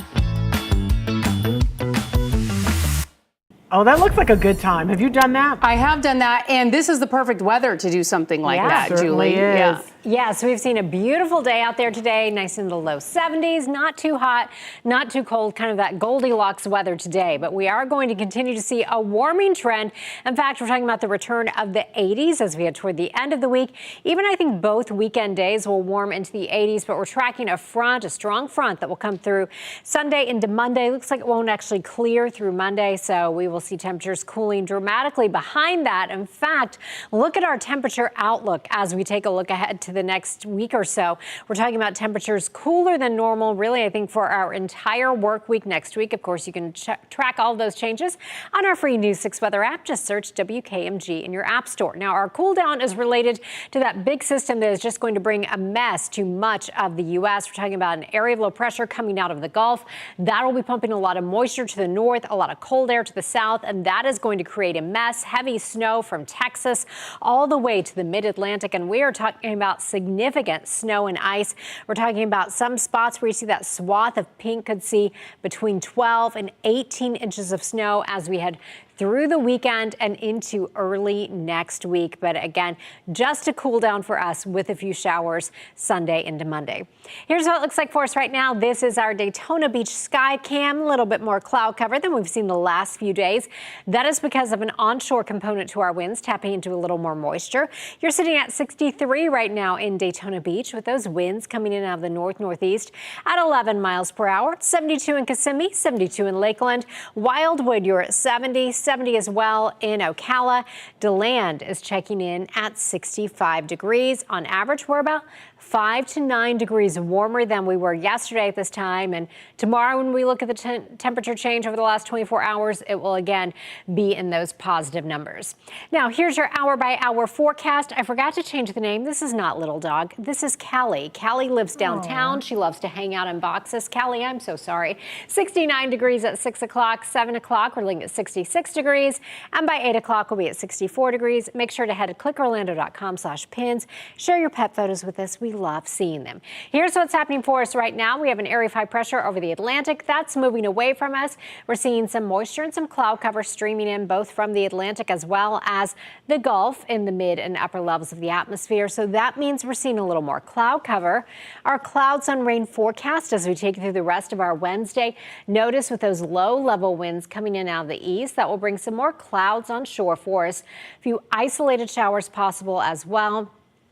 Notice as we go through our Thursday, we will continue to see that chance, only about a 10 to 20% chance of a few showers for tonight as well as Thursday. Overnight tonight, 57 for your low in Orlando, low 60s in Brevard County, and you drop to 50 in Ocala.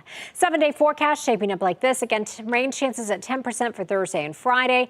We stay in the 80s this weekend, 30% chance of some rain early on Monday as that front comes through. Then Tuesday and Wednesday, we are waking up in the 40s.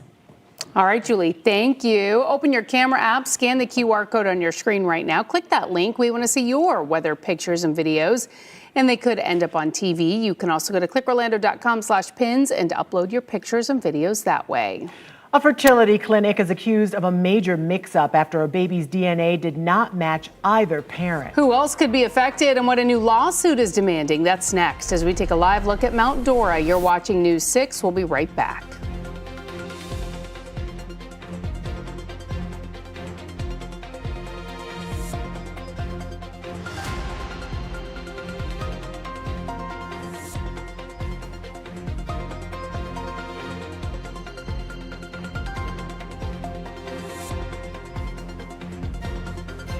Coming up in the morning, a family's pool plans at the center of a big controversy. We'll talk about the mistake that cost taxpayers thousands. And are those airline loyalty programs actually worth it? We'll talk how airlines are making it harder and harder to catch a seat. We'll see you for News 6 Mornings starting at 6.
A lot of people are talking about this online. A woman is suing a Central Florida in vitro fertilization clinic because she says she gave birth to a baby that is not hers. Court records say the couple went to the Fertility Center of Orlando last year for IVF, and the woman had an embryo implanted. But after giving birth last month, genetic testing showed the baby is not related to either parent. The couple says they contacted the Longwood Clinic to figure out how to reunite the baby with her real parents, but they say the clinic never responded. The lawsuit is demanding the clinic to notify the other patients, pay for genetic testing, and disclose any parentage discrepancies from the last 5 years. Taking a live look now at Orlando International Airport from our Light Orlando Delivering Hope camera. Changes are on the way, and nearly 100 people will be losing their jobs. Documents show Host International Incorporated is planning to close 5 restaurants at the end of this month and the beginning of next month. That means 92 workers will be losing their jobs. Last month, we told you how Chili's closed down at the airport after years of being the go-to when you're looking for a place to eat at the end of a long flight.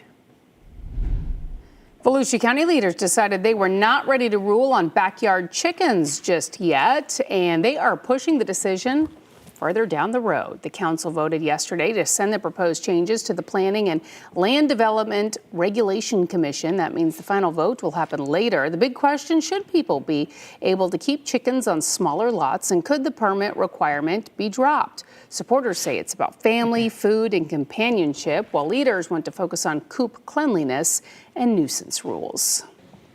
News 6 at 5 is next. Anchor Matt Austin is in the newsroom with what's ahead. Dozens of 3D guns printed inside a Rockledge home. This was a story that shook the neighborhood last September. Coming up next, for the first time, we're seeing the new body cam showing the moments police got inside that house, plus what the suspect's attorney is saying. And is there a new tenant moving into that building we all lovingly call the I-4 eyesore? Seminole County correspondent Catherine Silver is looking in to the mystery. And your forecast is only a few minutes away. Don't forget, you can stream all of our newscasts and live cameras like this look at Daytona Beach for free anytime on News 6 Plus. Your meteorologists are going to have a look at just how warm it could be for your weekend. We'll be right back.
New body camera video takes us to the night police say they found dozens of 3D printed guns at this man's house. But now that convicted felon's attorney says those guns didn't even work.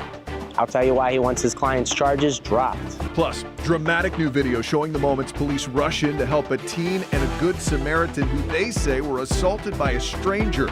What we're learning about this suspect who was just released from jail.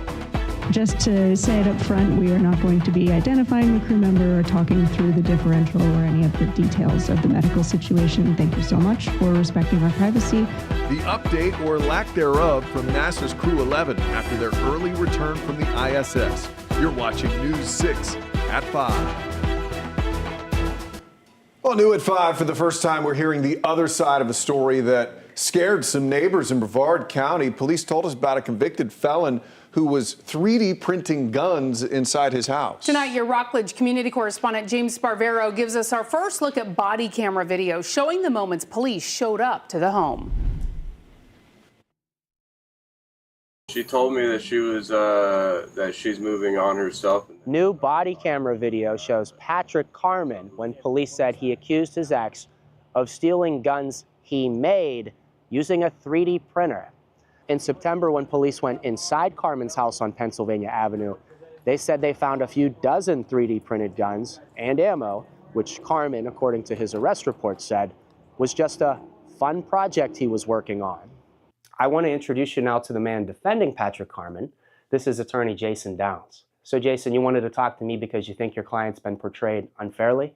I do. This is simply a case of using a 3D printer as a hobbyist to make gun parts, which is completely legal in the United States. The police say he's a convicted felon, though. I do want to clarify, he wasn't manufacturing guns, he was manufacturing gun parts. These were not complete firearms. These are essentially paperweights. He didn't intend on making them operational? Never any intention to transfer, sell those parts, or to make them into functional firearms. Some of his neighbors I talked to still had some concern. Yeah, it was pretty terrifying. What could it be? Is it a bomb? Would you tell them nothing to be afraid of? Yeah, I don't think anybody needs to be worried about Mr. Carmen. Downs wants Carmen's charge of possession of ammunition by a convicted felon to be dropped. It carries a maximum prison sentence of 15 years if convicted. I'll keep you updated how this case plays out. In Brevard County, I'm your Rockledge community correspondent, James Sparvero, News 6. The man charged with shooting and killing 3 out-of-state tourists in Osceola County over the weekend was not legally allowed to own a gun. That's according to an order issued by a judge back in 2022 related to a separate shooting case. News 6's Mike Valenti has been digging into all of this and joins us from outside the defendant's home, right next to where deputies say he killed those 3 men. Mike? Yeah, Lisa, deputies had been to Ahmaud Boja's home a lot over the years. This is the home you're looking at. In fact, we're learning tonight from the Osceola County Sheriff's Office that over the years since 2006, deputies responded to dozens of calls for service. I can tell you he was a threat to that neighborhood all the time. We had a lot of calls for service on this person in that area, so he was a known person, a frequent flyer to the Sheriff's Office. That was Osceola County Sheriff Christopher Blackman over the weekend, following the shooting deaths of 3 out-of-state tourists who were staying in this rental home on Indian Point Circle. Wednesday afternoon, one set of flowers and balloons sat in the driveway, serving as a reminder of what happened here. The house next door belongs to the Boja family, who, according to property records, bought it in June 2004. The Osceola County Sheriff's Office tells us that between September 2006 and April 2022, there were 41 calls for service at this address. Of the 41 calls, the Sheriff's Office says 16 involved Ahmaud Boja, the majority of when he was a minor. 2022 was also the same year Boja stood trial for attempted murder, accused of shooting at a person and random vehicles in a Kissimmee gas station parking lot. In a bench trial, Judge Keith Karsten ruled that Boja was acquitted by reason of insanity, but the judge issued an order of conditional release. One of those conditions, that Boja not own or possess firearms.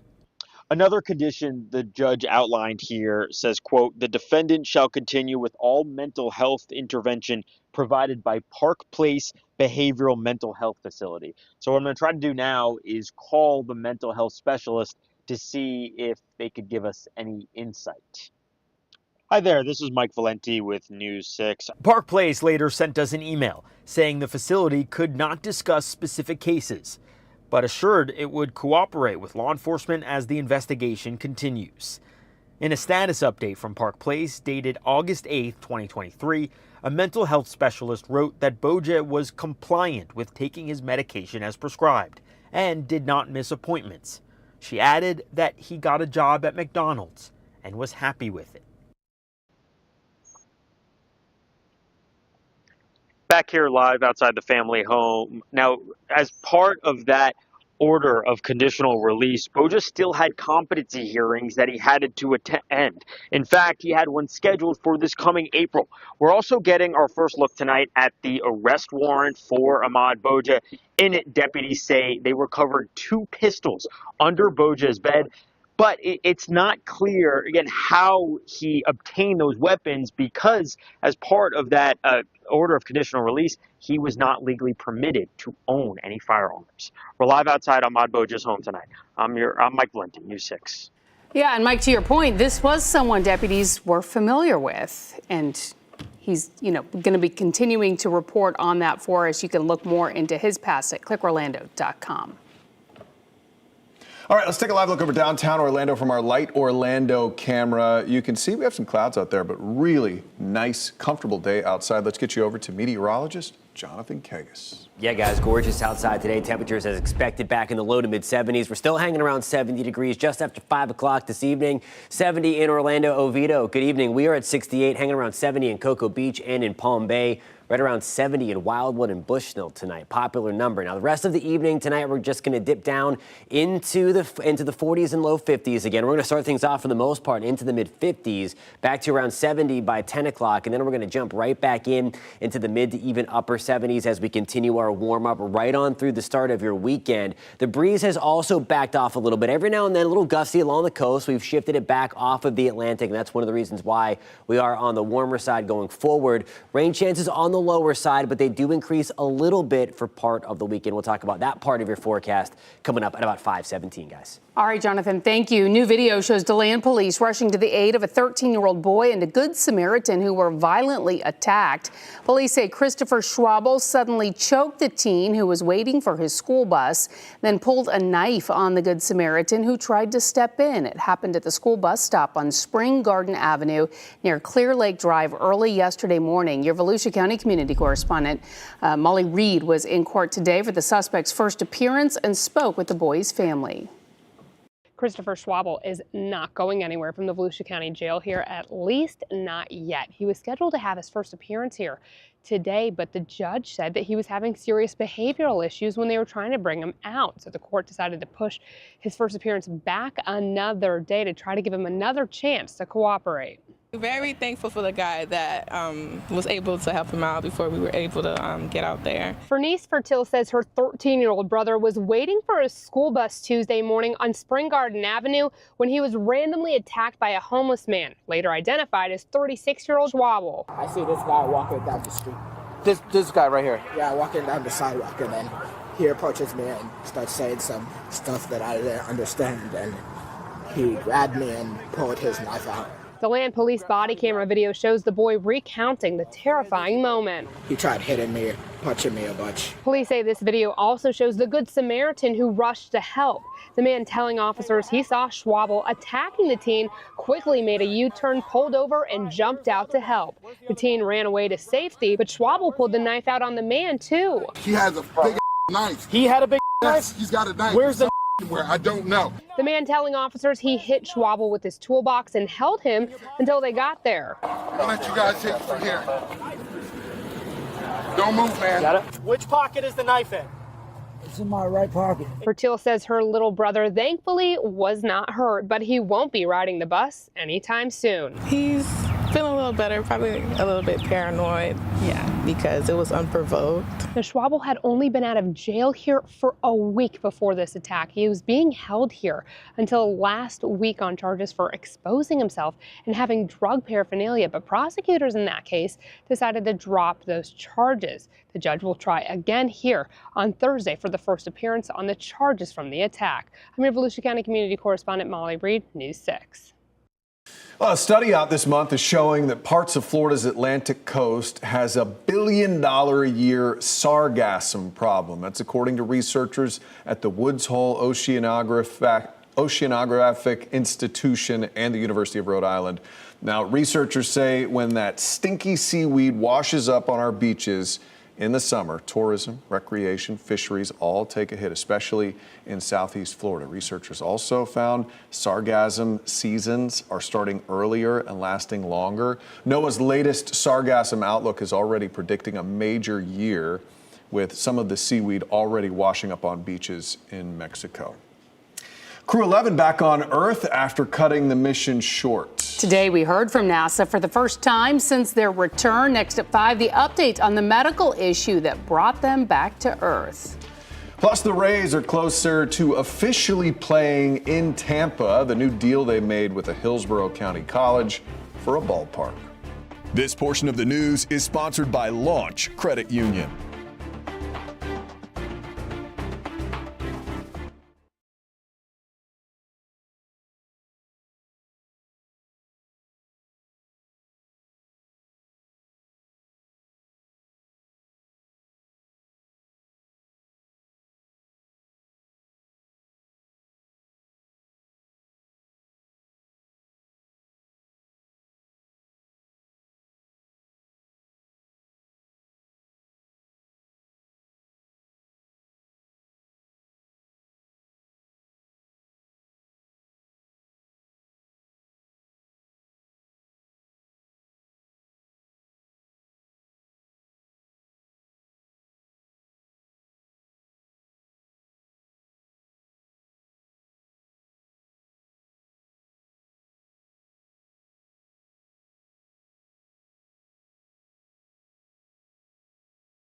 The Tampa Bay Rays are one step closer to a new home. Team leaders in Hillsborough College have reached a preliminary agreement that could bring a new ballpark to the Dale Mabry campus. The proposal outlines a redevelopment of roughly 113 acres of the campus that includes a new stadium, hotels, housing, and new academic facilities for the college. Supporters who spoke during the public meeting say the project would help brand Tampa as a major sports hub. The campus is across the street from Raymond James Stadium. Of course, that's where the Bucks play. Detractors say the team has played a vital role in the redevelopment of St. Petersburg, so it would be a big loss there. Timelines still need to be finalized. The team plans to return to their current home, Tropicana Field, next season. The roof was destroyed during Hurricane Milton, but it's looking much better these days. Under the team's lease with the city of St. Pete, the Rays are obligated to play at the Trop for 3 more seasons. Well, no update is the update from NASA's Crew 11 team. They won't be telling us right now about the medical issue that cut their mission on the space station short. The crew splashed down almost 1 week ago, 1 month earlier than planned. News 6 anchor Ginger Gadsden joins us now with what the astronauts had to say about their mission. Ginger. Okay, so we were really waiting for some answers, and all 4 astronauts spoke, but those burning questions still remain about who had the medical issue and exactly what happened. Commander Zena Cardman made it clear right off the bat, we will not be getting to any of those answers right now. Just to say it up front, we are not going to be identifying the crew member or talking through the differential or any of the details of the medical situation. Thank you so much for respecting our privacy. Short and sweet, right? There it is. They are not sharing any of that information. The crew did speak about their time on the ISS. They said they were proud of what they were able to accomplish. As we all know by now, the crew ended up coming home early because of a medical issue with one of the astronauts. They originally canceled a spacewalk, which kind of raised a red flag. And then leaders ultimately decided to end the mission early, which had never happened before. Now, though those burning questions still remain, they were not answered. NASA astronaut Mike Fink gave us some insight. When we were getting ready for an EVA, something happened. The team came together, and it wasn't just this team, but the whole team, like Zena said, around the world. And we were able to come home safely to our families, back to beautiful planet Earth. Turned into a fireball over San Diego, plasma everywhere. It was beautiful reentry and splashed down. The dolphins came to visit us, and then we were rocked. We weren't allowed to sleep, but we were kind of rocked very carefully by the gentle waves of the Pacific Ocean. Okay, so he's trying to distract us with his beautiful words and description, but we're going to continue to press officials for information about what happened. We'll bring you those updates when we have them on air and, of course, on clickorlando.com. But that's the big issue, and it's something that's never happened before in the history of NASA. So, Matt and Lisa, we'll wait until we hear from them again. Well, maybe no news is good news. I want to know the news. That's a nothing burger of a press conference right there. Ginger Gadsden, thank you. All right, we're going to check in now with meteorologist Jonathan Kagas. He's got some good news for us. It's feeling very nice outside. I was just going to say that for sure. A lot of it, if you like the warmth. Temperatures running about 5 to 10 degrees warmer than where we were yesterday at this time. 10 degrees warmer in Sanford, about 9 degrees warmer in Orlando as this warm up continues. Tomorrow will be warmer than today, and then we will continue to build on that and build on that right on through your weekend. DeLand, good evening. We are at 65 degrees. Holopaw, we're checking in at 70. Melbourne, we're right around 70 degrees. Palm Coast, we are at 62 right now. It's that time of the evening where these sky cams light up as the sun goes down tonight. Gorgeous shot here in Daytona Beach as the sun is going down this evening. We're back to the lower 60s. The breeze has backed off as expected. Every now and then you still get a gust of about 10 to 15 miles an hour, but certainly a little better than where we were yesterday at this time as well. Tomorrow, even a little bit warmer than today. Again, we're going to start things off, most of us in the 50s, a few of us along the Space Coast in the low to mid 60s. Titusville, we're hanging around 60. We're at 65 in Cocoa Beach. Now here's a look at your afternoon. Your forecast is sponsored by Payne Law. As we bring in the warmth, we're also going to bring in a little more moisture, so I do think we'll see a few more extra clouds, just like what we saw today. Rain chances just up a smidge to about 10%. A passing shower going to be possible. Most of us are going to be dry tomorrow and certainly not going to help your lawn too much, even if we get one of those. Mount Dora, we're at 76 tomorrow. Same for us in Ocala. We are pushing 77 in Kissimmee. Clouds and rain forecast, this is what I'm talking about. You'll notice the white on your screen. These are the clouds pushing back in again, coming out of the south and west. And it's that motion again that's going to help to warm us back up into the mid to upper 70s tomorrow. There's 9 o'clock on your Thursday. Again, every now and then you'll see a green little blip pop through. That's all she wrote on that front. Again, we should be on the drier side, relatively speaking anyway, for the next couple of days. I think our best shot of rain slides in Sunday evening into the early stages of Monday, really likely towards the latter stages of Monday morning. And I mean, it's all relative, going up to about 20% on Sunday, 30% chance for some rain on Monday. That's as another cold front comes through. That does take our rain chances back down, or temperatures back down, I should say, as we get into the early stages of Tuesday morning. Not a ton of rain coming in the pipeline again going forward. So any rain we do get, even with that front, Monday into Tuesday, it's not going to really help the crunchiness of the grass out there. 80 degrees on Friday. 81 on Saturday as that warmth continues to build again. Most of us are going to start things off in the upper 50s and lower 60s when you wake up Saturday and Sunday morning. Rain chances go up a little bit on Monday, 30%. That's for the first half of the day. But then you see the temperatures tumble again. We're in the upper 30s and lower 40s on Tuesday morning.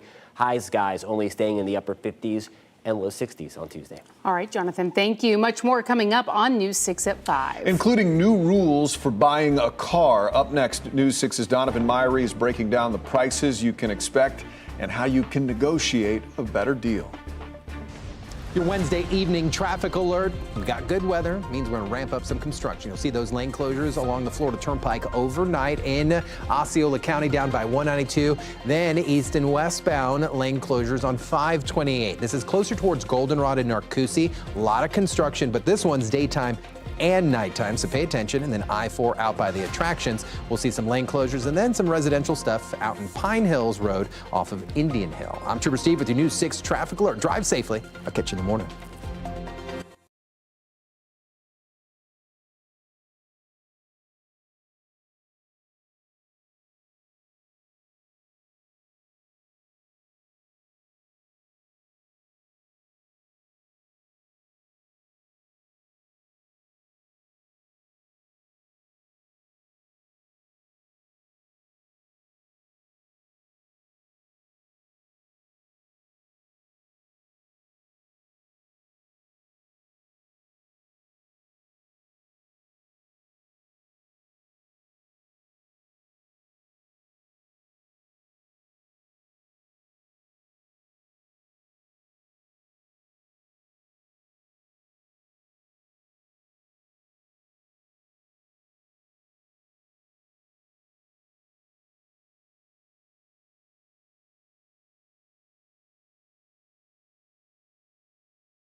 If you're in the market for a car or truck, buckle up. Prices have skyrocketed to around $50,000 because of inflation and the fact people are buying larger and more expensive vehicles. If you're about to take the plunge, CBS News business analyst Jill Schlesinger is here with car buying tips. Jill, we're actually talking about this in our newsroom. Someone's buying a new car and they were shell-shocked with prices. How should you start the process? Whew, it's tough out there. You're going to have to determine how much you can afford, and it's not just that sticker price. It is the cost of owning and operating the new vehicle, which AAA says is about $1,000 a month. So obviously, managing this expense is going to require some homework on your part. Conduct that research. Even if you've been loyal to a particular brand or a dealership, please consider expanding your search to other options, maybe a broader geographic area. All this information can be found online. And it seems, Jill, this always comes up, this idea who should buy and who should lease. Well, I think if you're driving cars into the ground, you're buying, basically you buy it and you're going to keep it for 10 or 12 or 15 years, you are really best served by buying. Even if you borrow money to buy, once that loan is paid off, the annual cost of carrying the car, it's dropping significantly. But you also may be the kind of person, just admit it, maybe you like those shiny new vehicles, the improved safety options, the latest tech, then you might like that lease. And the good news is a lease does require usually a smaller down payment. It results in lower monthly payments. The problem is you're never getting rid of that car payment. Yeah, I like the shiny new cars, I have to admit. All right, Jill, here's the big one. Negotiating. What are the tips on negotiating? Because we all hate to negotiate with car dealerships. I mean, the negotiation process has gotten better since there's more information online, so it's not as contentious. But I will point out that you should avoid dealer markups, which show up on that final invoice sometimes. So avoid that. Remove the expensive add-ons. You know you don't need some of this stuff. And of course, the most important thing, the willingness to walk away. That is your best negotiating tool. Awesome advice. Thank you, Jill. You can see Jill regularly on CBS Mornings and the CBS Evening News. For more analysis, go to JillOnMoney.com. Hundreds of Seminole County voters alerted by the county supervisor of elections. Coming up at 5:30, we're looking into a potential issue for local ballots and what you need to know if you were affected. Remember that rumor about a tenant possibly moving into this skyscraper known as the I-4 eyesore? We're following up to see if there's any progress. As we take a live look at Daytona Beach, you're watching News 6. Keep it here. We'll be right back.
Glad you're with us. I'm Lisa Bell. I'm Matt Austin. You're watching News 6 at 5. We're following several top stories for you right now. In Brevard County, we're seeing the other side of the story that left neighbors terrified. A convicted felon accused of 3D printing dozens of guns. Well, now his lawyer says the guns were just gun parts and that his client, Patrick Carmen, did not intend to make them operational. The lawyer, Jason Downs, says he wants the charge of possession of ammunition by a convicted felon dropped. In Osceola County, the man deputies say killed 3 out-of-state tourists was not legally supposed to own a gun. That's according to a judge's order. Ahmed Bojay was acquitted of attempted murder 3 years ago by reason of insanity, and deputies say they responded to dozens of calls at Bojay's home over the years before last weekend's shooting. Bojay has a hearing scheduled for April. And it was a non-update from NASA's Crew 11 today as we continue to try to learn what happened aboard the ISS. The team came home early from their mission earlier this month due to a medical issue. Well, today, mission commander Zena Cardman said they're still not going to share who had the issue or what it was. The crew did talk about their mission, saying they were grateful for the good work getting them home. In Seminole County, close to 400 voters will be notified their personal ID info was exposed unknowingly to a man who used signatures he collected for petitions. News 6's Ashley Garrett joins us now live. And Ashley, you went straight to the county's supervisor of elections to get answers.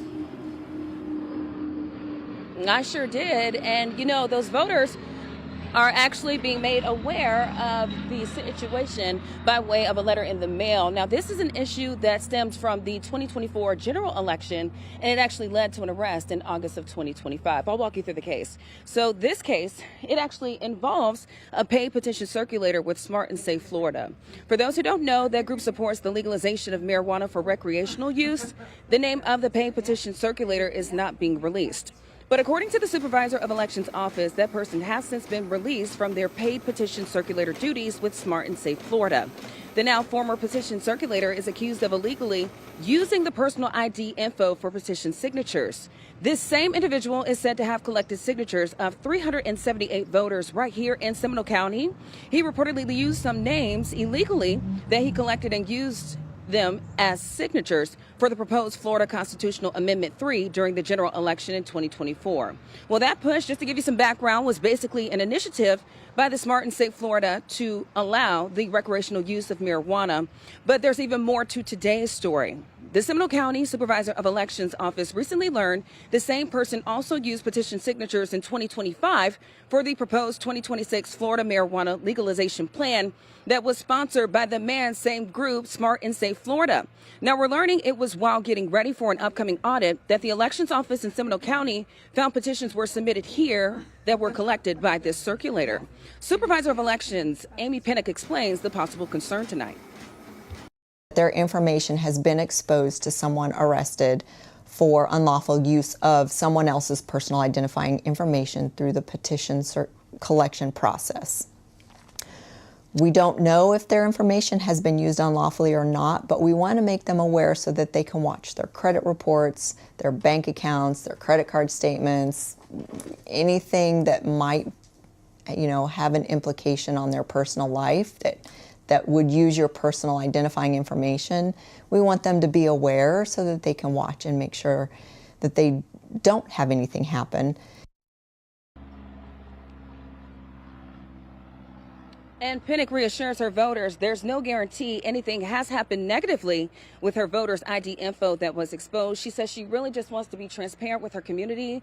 And coming up on the news at 10, here's what you can expect. I'm going to be breaking down that letter that was sent to voters impacted in Seminole County.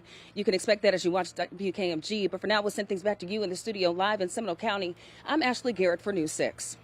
Ashley, thank you. Well, it is called the Majesty Building, but it's better known as the I-4 eyesore. It's been decades since construction began on this skyscraper in Altamont.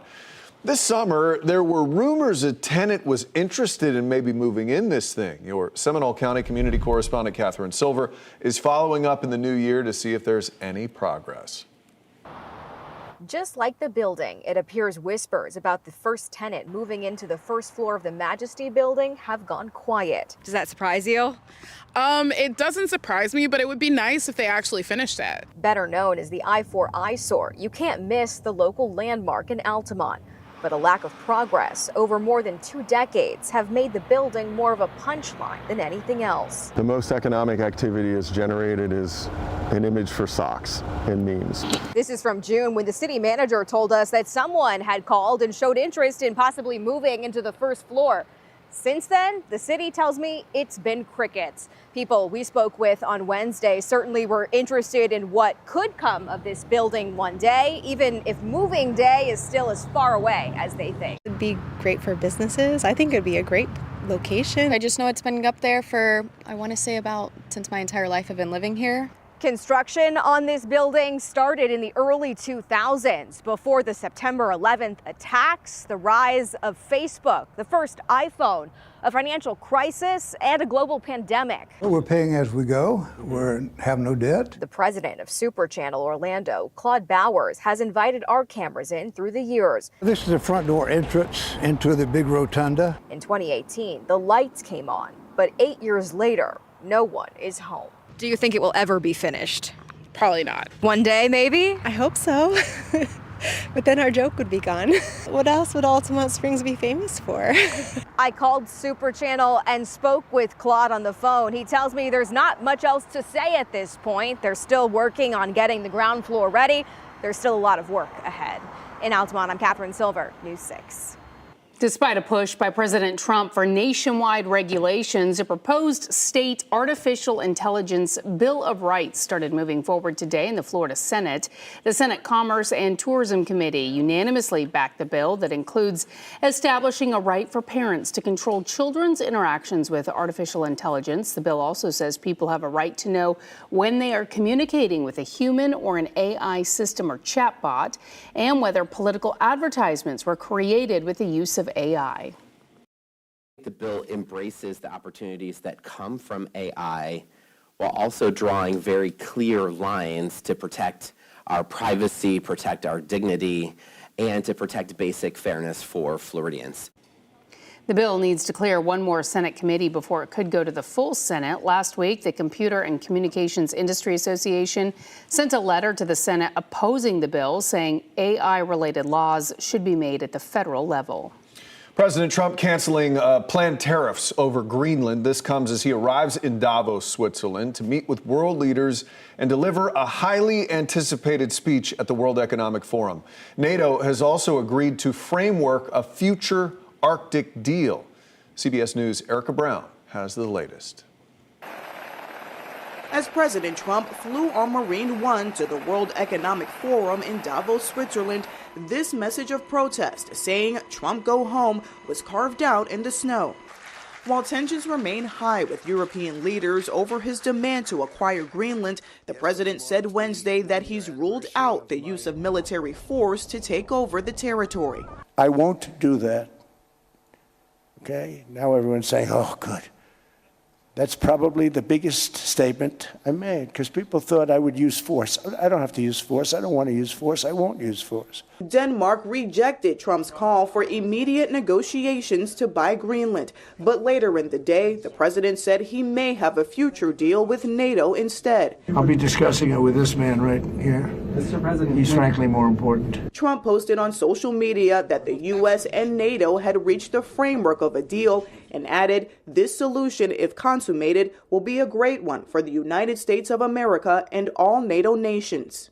In addition to his push for Greenland, stirring concerns about weakening relations with Europe, President Trump used his speech in Davos to take some swipes at American allies. They're destroying themselves. These beautiful, beautiful places. We want strong allies, not seriously weakened ones. We want Europe to be strong. Shortly after Trump's remarks, the European Parliament suspended ratification of a trade deal between the U.S. and the European Union secured by the president last year. Erica Brown, CBS News, Washington. EU Parliament members said Trump's plan to raise tariffs on European countries opposed to U.S. control of Greenland from 10% to 25% violates the terms of that pact. This week on Politically Motivated, our podcast that takes you inside the Florida legislature, breaking down power, policy, and how it impacts you. You have a lot of people that are far to the left who don't trust, big pharma, don't trust, putting all that into their kids. And then you go to the right and it's like, we don't trust the government. It's interesting because, this is a political issue, but we also understand that vaccine skepticism is, like you said, largely based on people's values. We talk about Black communities who historically have not trusted, doctors and, like you said, Western medicine or medicine at all after the Tuskegee experiments. Chris Heath and Lauren Melendez tackle the state's controversial proposal to change mandatory vaccines plus tax dollars used or abused. Florida lawmakers pushing for property tax relief and what's being done about a glaring report uncovering millions in overspending for school vouchers. You'll find it on 8:30 in the morning on Wednesdays and always on News 6+. Well, there are so many different types of tickets out there you can get when you're driving, and one Trooper Steve gets asked about a lot are moving versus non-moving violations. Tonight on Trooper Steve on Patrol, he gives us an example of just one of the things that could get you ticketed. If you were to change lanes improperly and not signal, we did signal, by the way, and improperly signal by not using your indicator, what are you doing? Your vehicle is moving. Currently, we're in a 40-mile-an-hour zone. If I was to ramp up to 50, 55, 60, my vehicle is moving and I am speeding. So that would be a moving violation. If I'm cruising out here and I run a red light, my vehicle is moving, so it is you got it, moving violation. Trooper Steve says non-moving violations typically consist of parking tickets, registration issues, seatbelts, taillights, that kind of thing. They typically come with a fine and don't usually impact your license. Moving violations, of course, they can. Hit the road with Trooper Steve on Patrol weekdays 8 a.m. and 8 p.m. on News 6+, your streaming app for your smart TV, or clickorlando.com. An Orange County road that had been closed for months is back open. But for how much longer? Up next, how the county is easing the concerns of neighbors who say they're hoping it won't wash out again. Gorgeous evening out there. We're going to continue to warm things up into your weekend for another round of cold air slide through early next work week. We're going to break that part of the forecast down coming up at about 5:47. This portion of the news is sponsored by Shark Coatings.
Tonight, some relief for drivers in Winter Garden. East Crown Point Road is finally back open after months of repairs following heavy rainfall. And this time, Orange County says the fix is built to last. Your Orange County community correspondent, Jarrell Baker, shows us what went wrong and what's different now. Months of detours and alternate routes are finally over. Thank goodness. It's about time. Drivers can once again use East Crown Point Road, including Stacy Radford, who lives nearby. We're very excited that it's opening up. The roadway had been shut down since heavy rains in October soaked and damaged pipes beneath the roadway, pipes that had been repaired just 6 months earlier. It has definitely blocked access to our closest grocery store. But many like Rick Tischler are happy the roadway is back, but hope it doesn't collapse a third time. Hopefully this time is the last, and they've actually done it right this time. The first time the roadway collapsed after heavy rains from Hurricane Milton in 2024 caused sediment from State Road 429 to clog pipes under the roadway, according to Daryl Moody with Orange County Public Works. Repairs that were made in 2024 are not the repairs that we just made. Moody says that this time all the water from the heavy rains in October caused pipes to fail. It's why Orange County approved an emergency $485,000 contract to replace those pipes and restore the road. Changing from that corrugated metal pipe to a concrete drainage pipe and constructing those head walls on either end are going to significantly improve the functionality and durability of that drainage structure. Moody says that the new pipes can handle more water and are less likely to clog, which is why they're confident that they won't see another washout again. I'm your Orange County community correspondent, Jarrell Baker. Time now to get a check of your weather. Meteorologist Jonathan Kagas, another gorgeous sunset behind you, and really a pretty beautiful day altogether. Absolutely, yeah, helping to warm the house up a little bit, open up the blinds, let the warmth come in, and we're going to see another sun-filled day at least to start tomorrow. I think a few more clouds sliding through, but those extra clouds help to bring us the awesome sunset that we are seeing outside right now. If you snap a picture, download the free News 6 weather app. If you do not have it already, there it is right there. You can submit your photos right to the Pin It section. It's right in the app, and we can showcase your photos on TV again. That is a live look with our Light Orlando delivering Hope Skycam with air temperatures right now nice and comfortable, 70 degrees, a few of those extra clouds out there. The breeze still out of the east-northeast at about 10 to 15 miles an hour. We'll continue to watch that out of the east, but then eventually shifting to a more southerly component to really bring the warmth back as we get into Friday, Saturday, and part of Sunday. Air temperatures when you start tomorrow in the lower 50s in Ocala, right around 50 in Denellen, so certainly improvements. We are at 57 in Orlando. Now here's a look at your afternoon. Temperatures tomorrow going to get back into the low to mid 70s across the board. By the afternoon, we're back to 75 in DeLand, 75 degrees in Oviedo, 77 in Orlando. Rain chances at about 10%, just a stray opportunity for a quick hitting light downpour. Most of us will be dry. I do think we will see more clouds in our sky, though, going forward. The big chill still clinging to the northern tier of the country. You see, though, the brittle cold towards 12 in Bismarck. Compare that to 70 in San Antonio, as we do have the warmth building in the south and the cold air starting to bleed back across the northern tier of the country.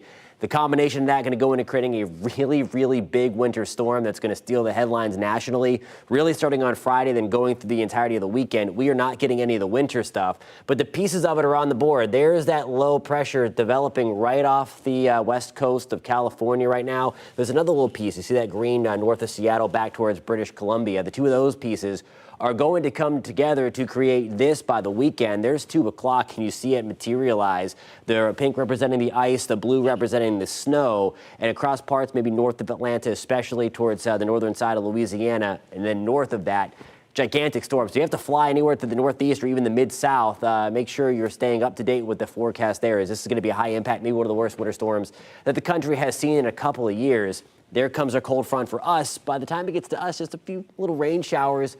Nothing too significant with that. Of course, we can use the rain, and then we get the nice clearing, but that also brings us the next round of colder air coming in. I don't think it's as brutal as what we just dealt with, but certainly on the cooler side again as we get into early next work week. Ahead of that storm, though, we are warming up. 81 on Saturday, 81 on Sunday, and then there comes the tumble, 67 on Monday. Highs will struggle to get out of the 50s on Tuesday.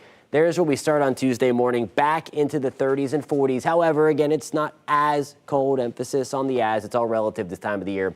20% shot for a few showers on Sunday, slightly better chance on Monday. We're back to the low 60s for highs on Tuesday. Jonathan, thank you. Well, some major school changes in Orange County, and parents will be speaking out tonight. Up next on News 6 at 5, a preview of what we can expect at the meeting as the county decides to close multiple schools. Your forecast is sponsored by Advent Health. New body camera video takes us to the night police say they found dozens of 3D printed guns at this man's house. But now that convicted felon's attorney says those guns didn't even work. I'm your Rockledge community correspondent, James Sparvero. I'll tell you why he wants his client's charges dropped. Coming up in the morning, a family's pool plans at the center of a big controversy. We'll talk about the mistake that cost taxpayers thousands. And are those airline loyalty programs actually worth it? We'll talk how airlines are making it harder and harder to catch a seat. We'll see you for News 6 Mornings starting at 6.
Travel and Leisure, a major timeshare company, celebrated the grand opening of its new international headquarters across the street from the Kia Center.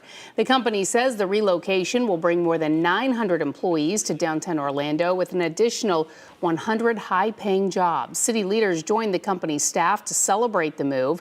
Their previous office was located near SeaWorld. Well, a decline in birth rates, an aging population, and school choice have drastically lowered enrollment numbers in Orange County Public Schools. In just a few minutes, parents will have another opportunity to speak out. This as the district considers a plan that would close 7 schools. News 6's Stephanie Rodriguez has a preview. The start of this semester has been a confusing one for many Orange County parents dealing with the possibility of having their day-to-day turned upside down. There's a lot of good teachers. My son really loves his teachers, so we don't know yet. It's just a matter of time to figure out what they're doing and are they going to place the teachers in another school or what's gonna kind of happen with that. OCPS has experienced a 4% drop in enrollment over the past 3 years, losing nearly 10,000 students. The decline has led the district to consider consolidating several schools. The money-saving strategy would shut down 6 elementary schools and 1 middle school. No me gustaría, la verdad, una escuela muy buena. Chickasaw Elementary mom Lorenes doesn't want to see it close. No sé ni para dónde lo reubicarían, pero... Her now 6-year-old son has been going here since he was 3, and she has no idea where he'd go next year. It does suck that the school's closing, but at the same time, what are we going to do if there's no kids to put into the school? Mom Janelle Nunez doesn't like the plan, but admits closing the schools may be the only logical way to deal with declining enrollment. There's only so much we can do if there's no kids in the neighborhood, and I'm just kind of in the situation where I got to figure out where I need to put her in now, because I just live right up the road. Stephanie Rodriguez, News 6. Ginger Gadsden is in the newsroom with what we are working on for News 6 at 6. Lisa and Matt, tonight we are hearing from the father of one of the victims of a deadly stabbing that happened earlier this week. And the guy yelled at him to drop that phone. Yeah. And when he didn't, that's when he started from the cutting. Coming up, the horrific story from the dad of a victim. As his son says, he was stabbed multiple times. Plus, predators are using new means to connect with your kids online. The added push in Flagler to make sure your kids are safe. A live look now at downtown Orlando. This is from our Light Orlando Delivering Hope camera. It's pretty nice out there. You're watching News 6. We will be right back.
Now on News 6 at 6, a mental health counselor killed. A man seriously hurt after a stabbing at her office. Hear from a family member of one of the victims. And parents, you don't want to miss this story, as there's an added push to keep your child safe online, as predators are getting creative in how they reach out to your kids. So they posted that playlist, they got people to like it. Whatever they can do to pull kids in, they'll do it. News 6 at 6 starts now. And new at 6, a horrific stabbing at a mental health counselor's office in Orlando left a woman dead Monday night. Yeah, one of the victims was stabbed 10 times during an absolutely horrific attack. Tonight, we're hearing from the father of the victim. He told News 6's Alex Cook how his son tried to rescue a woman from the attacker. Rebecca White wasn't the only one stabbed here Monday night. One of her patients, a man here for group therapy, tried to save her. His family says he was stabbed 10 times and fell down a flight of stairs. They want to keep his identity private for now, but I did speak to his father today, who says that he did everything he could to save White, and his injuries show it. Went to go call the cops, and the guy yelled at him, drop that phone, you know. And when he didn't, that's when he starts from the cutting. He got stabbed, 10 times. Wow. Aaron visited his son in the hospital Wednesday and says he should be getting out soon. His son told him about the moment Michael Smith, a registered sex offender with a history of violence, forced his way into the office and attacked. Aaron's son saw his counselor was in danger and jumped in to help. He grabbed the guy, pulled him off, and threw him to the ground. And then the bad part of it was that he fell down himself. He threw himself and the guy to the ground. And he came up stabbing away, leg, arms. Aaron says his son tried to get himself and White out of the building, but Smith wasn't done. Was stopped by the guy as they were going out the door. He stabbed and then threw my son down the stairwell. While Aaron's son was bleeding at the bottom of the stairs, Smith committed what the Orange County Sheriff's Office calls a tragic murder, stabbing White, who died on the way to the hospital. Aaron says his son is now struggling with guilt for surviving.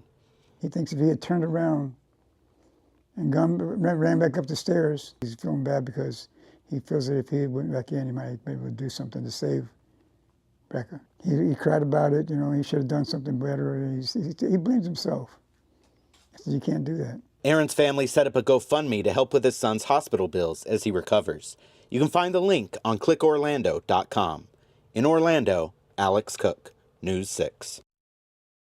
Well, the man charged with shooting and killing 3 out-of-state tourists in Osceola County over the weekend was not legally allowed to own a gun. That's according to a report or an order issued by a judge back in 2022 related to a separate shooting case. News 6's Mike Valenti has been digging into this all day.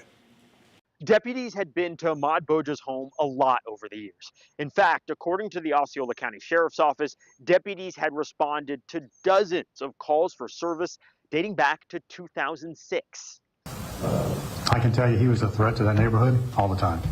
We had a lot of calls for service on this person in that area, so he was a known person, a frequent flyer to the Sheriff's Office. That was Osceola County Sheriff Christopher Blackman over the weekend, following the shooting deaths of 3 out-of-state tourists who were staying in this rental home on Indian Point Circle. Wednesday afternoon, one set of flowers and balloons sat in the driveway, serving as a reminder of what happened here. The house next door belongs to the Boja family, who, according to property records, bought it in June 2004. The Osceola County Sheriff's Office tells us that between September 2006 and April 2022, there were 41 calls for service at this address. Of the 41 calls, the Sheriff's Office says 16 involved Ahmaud Boja, the majority of when he was a minor. 2022 was also the same year Boja stood trial for attempted murder, accused of shooting at a person and random vehicles in a Kissimmee gas station parking lot. In a bench trial, Judge Keith Karsten ruled that Boja was acquitted by reason of insanity, but the judge issued an order of conditional release. One of those conditions, that Boja not own or possess firearms. Another condition the judge outlined here says, quote, the defendant shall continue with all mental health intervention provided by Park Place Behavioral Mental Health Facility. So what I'm going to try to do now is call the mental health specialist to see if they could give us any insight. Hi there, this is Mike Valenti with News 6. Park Place later sent us an email saying the facility could not discuss specific cases, but assured it would cooperate with law enforcement as the investigation continues. In a status update from Park Place dated August 8, 2023, a mental health specialist wrote that Boja was compliant with taking his medication as prescribed and did not miss appointments. She added that he got a job at McDonald's and was happy with it. So as part of that order of conditional release in 2022, Boja still had competency hearings he was supposed to attend. In fact, he had a competency hearing scheduled for this coming April. We're also getting our first look at his arrest warrant from over the weekend.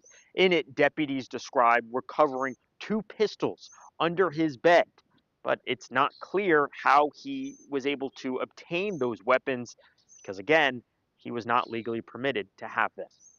I'm Mike Valenti, News 6. In Volusia County, new video shows DeLand police rushing to help a 13-year-old boy and a Good Samaritan who were violently attacked Tuesday morning. The attack happened at the school bus stop on Spring Garden Avenue near Clear Lake Drive. Police say Christopher Schwabel suddenly started choking the teen who was waiting for a school bus. He then pulled a knife on the Good Samaritan who tried to step in and protect the teen.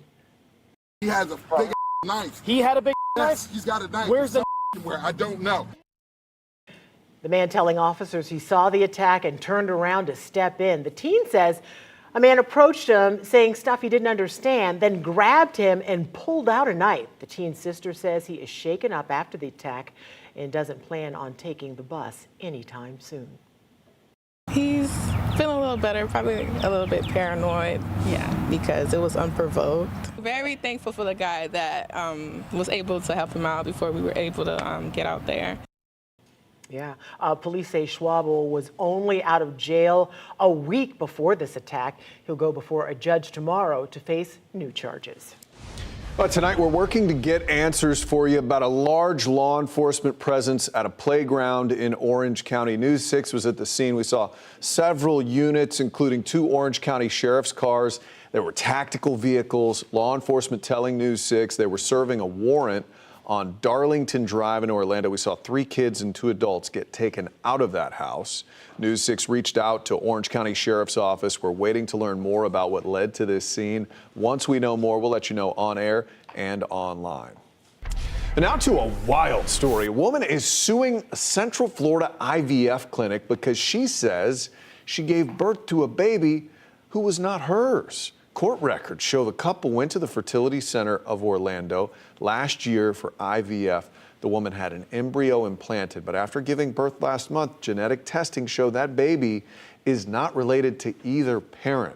The couple says they contacted the Longwood Clinic to figure out how to reunite that baby with the real parents, but they say the clinic never responded. The lawsuit demanding the clinic to notify the other parents, pay for genetic testing, and disclose any parentage discrepancies from the last 5 years. Well, for the first time, we are hearing the other side of a story that scared some neighbors in Brevard County. It's about a convicted felon police said made more than a dozen guns inside his house. This happened back in September, and police arrested Patrick Carmen. Your Rockledge community correspondent James Barbero gives us our first look at body camera video when police came to the house. James then sits down with a defense attorney who says it's all being blown out of proportion. She told me that she was that she's moving on herself. New body camera video shows Patrick Carmen when police said he accused his ex of stealing guns he made using a 3D printer. In September, when police went inside Carmen's house on Pennsylvania Avenue, they said they found a few dozen 3D printed guns and ammo, which Carmen, according to his arrest report, said was just a fun project he was working on. I want to introduce you now to the man defending Patrick Carmen. This is attorney Jason Downs. So Jason, you wanted to talk to me because you think your client's been portrayed unfairly? I do. This is simply a case of using a 3D printer as a hobbyist to make gun parts, which is completely legal in the United States. The police say he's a convicted felon, though. I do want to clarify, he wasn't manufacturing guns, he was manufacturing gun parts. These were not complete firearms. These are essentially paperweights. He didn't intend on making them operational? Never any intention to transfer, sell those parts, or to make them into functional firearms. Some of his neighbors I talked to still had some concern. Yeah, it was pretty terrifying. What could it be? Is it a bomb? Would you tell them nothing to be afraid of? Yeah, I don't think anybody needs to be worried about Mr. Carmen. Downs wants Carmen's charge of possession of ammunition by a convicted felon to be dropped. It carries a maximum prison sentence of 15 years if convicted. I'll keep you updated how this case plays out. In Brevard County, I'm your Rockledge community correspondent, James Sparvero, News 6.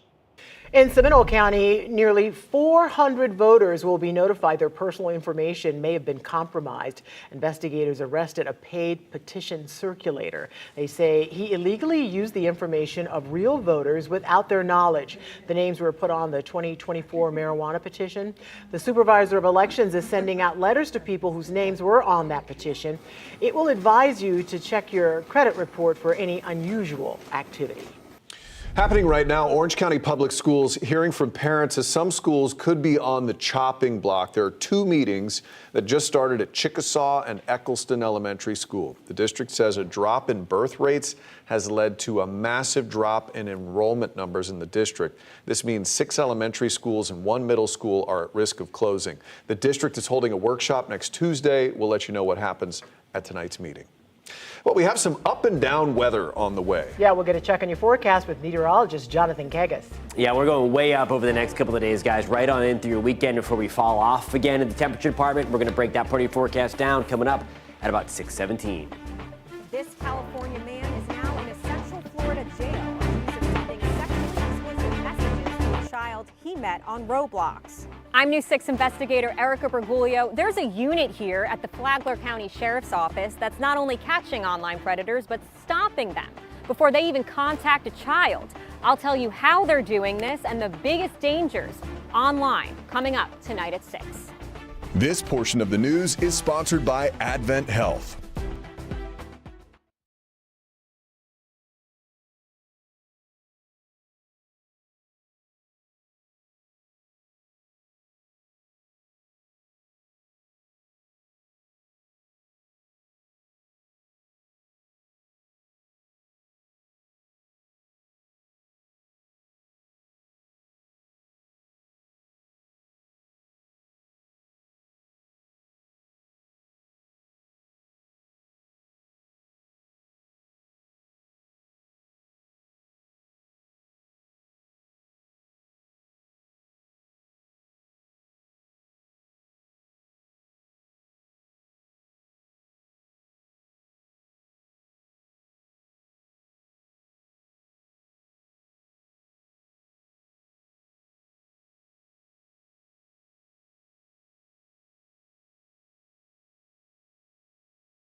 When you think about online predators, you might picture places where someone can message your child. But what if we told you they're now using music playlists to try to reach your kids? News 6 investigator Erica Briguglio spoke with detectives about the biggest threats they're seeing online.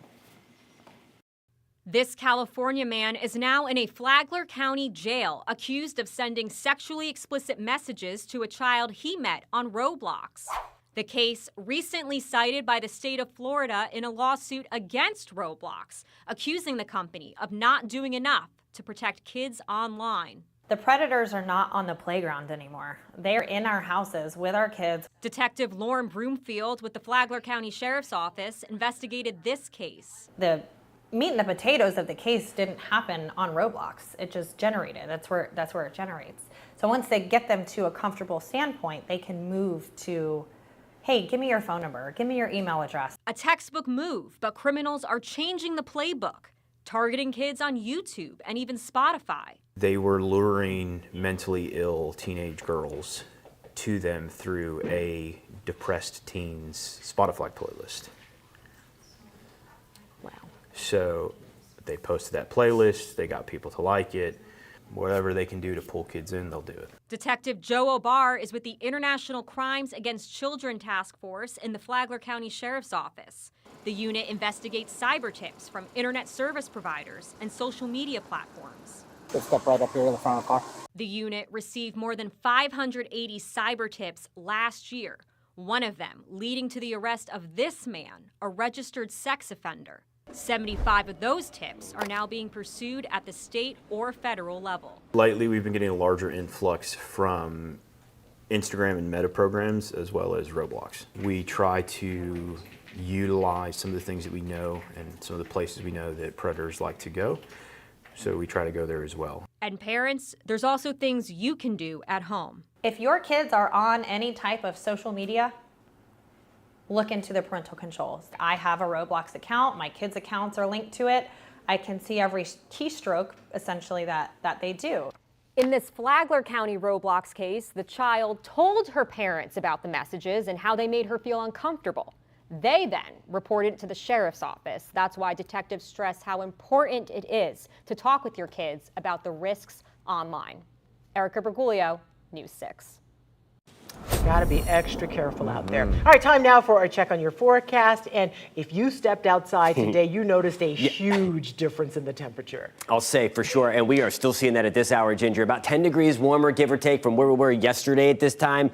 And we are going to build on this day by day right on through your weekend. 11 degrees warmer for us in Wildwood. That puts us back to the upper 60s and lower 70s right now. We're hanging right around 70 degrees in Titusville, Wildwood. We are at 64. Ocala, 66 degrees. Palm Bay, good evening. We are back to 67. Same for us just up the road in Melbourne as the sun is setting tonight. Gorgeous shot here in Daytona Beach. That is a live look again in Daytona, back to around 60 degrees. Again, we have the extra clouds in play. The breeze out of the north at about 7 miles an hour. It's been out of that north and east-northeast component throughout the course of the day. Gradually, we will shift that to a more southerly component to help pump even more warmth back into central Florida.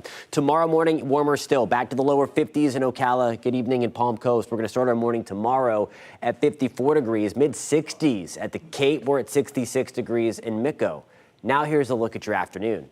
Your forecast is sponsored by Strata Services. Temperatures tomorrow back to the mid to even upper 70s. I do think we'll see a few extra clouds. A stray shower is also possible in the mix. Most of us are going to be dry. Really nothing to write home about there. We're at 77 in Denellen. Kissimmee, we're back to 77. We are pushing 80 in Bushville tomorrow. Melbourne, we're back to 74 degrees. Here's what I'm talking about. Clouds and rain forecast for the rest of the evening. Just that thin overcast out there, in and out of some of those higher thin clouds. Again, those pose no threat to any kind of rainfall tonight. Once we get into the early part of tomorrow, there's 4 o'clock. I think we'll still be doing a little bit of battle with a few clouds.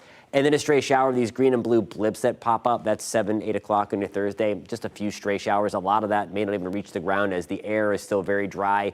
And we have to overcome that first before the rain really makes it to the ground. Again, just a stray rain chance through the start of your weekend. Slightly better Sunday into Monday. That is a very relative term as you see rain chances. By the second half of Sunday, go back up to 20%. For the first part of Monday, back to 30%. Rain chances on Tuesday really kind of peter out as some drier air starts to push push in again. There's not a ton of rain coming down the pipeline as we move into the weekend and early next week. Again, some of us will pick up a few hundredths of an inch of rain, maybe a quarter of an inch in the maximum opportunity there. There you see going through Monday morning, and that's really all she wrote, quarter of an inch max as this front comes through. We're really going to watch things peter out in terms of the rainfall as another cold front comes our way. 80 on Friday, though, out ahead of that system, 81 degrees on Saturday. We're keeping things warm for the second part of your weekend as well. Just a stray opportunity for a shower to sneak in here late.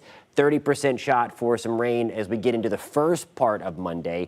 Then the front comes through. We are back into the mid to upper 60s. Rain chance is back to 0% on Tuesday as we top out into the lower 60s for highs, guys. All right, Jonathan, thank you. Sports Director Jamie Say is here. Jamie, the News 6 sports team was at Bay Hill this morning. Yeah, it was. The 2026 Arnold Palmer Invitational is less than 2 months away. It's going to be here before we know it. We heard from the defending champion today. Plus, the Orlando Magic are back from Europe, and they say with a renewed focus and with an eye on the standings. Can they charge up the Eastern Conference? Their thoughts coming up next. Nice job.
The Orlando Magic are back on Central Florida soil after playing 2 games over 7 days in Europe. They won in Germany and lost in London against the Memphis Grizzlies. Today, the Magic practiced at their facility for the first time since returning home. They host Charlotte tomorrow night in game number 43 of the regular season.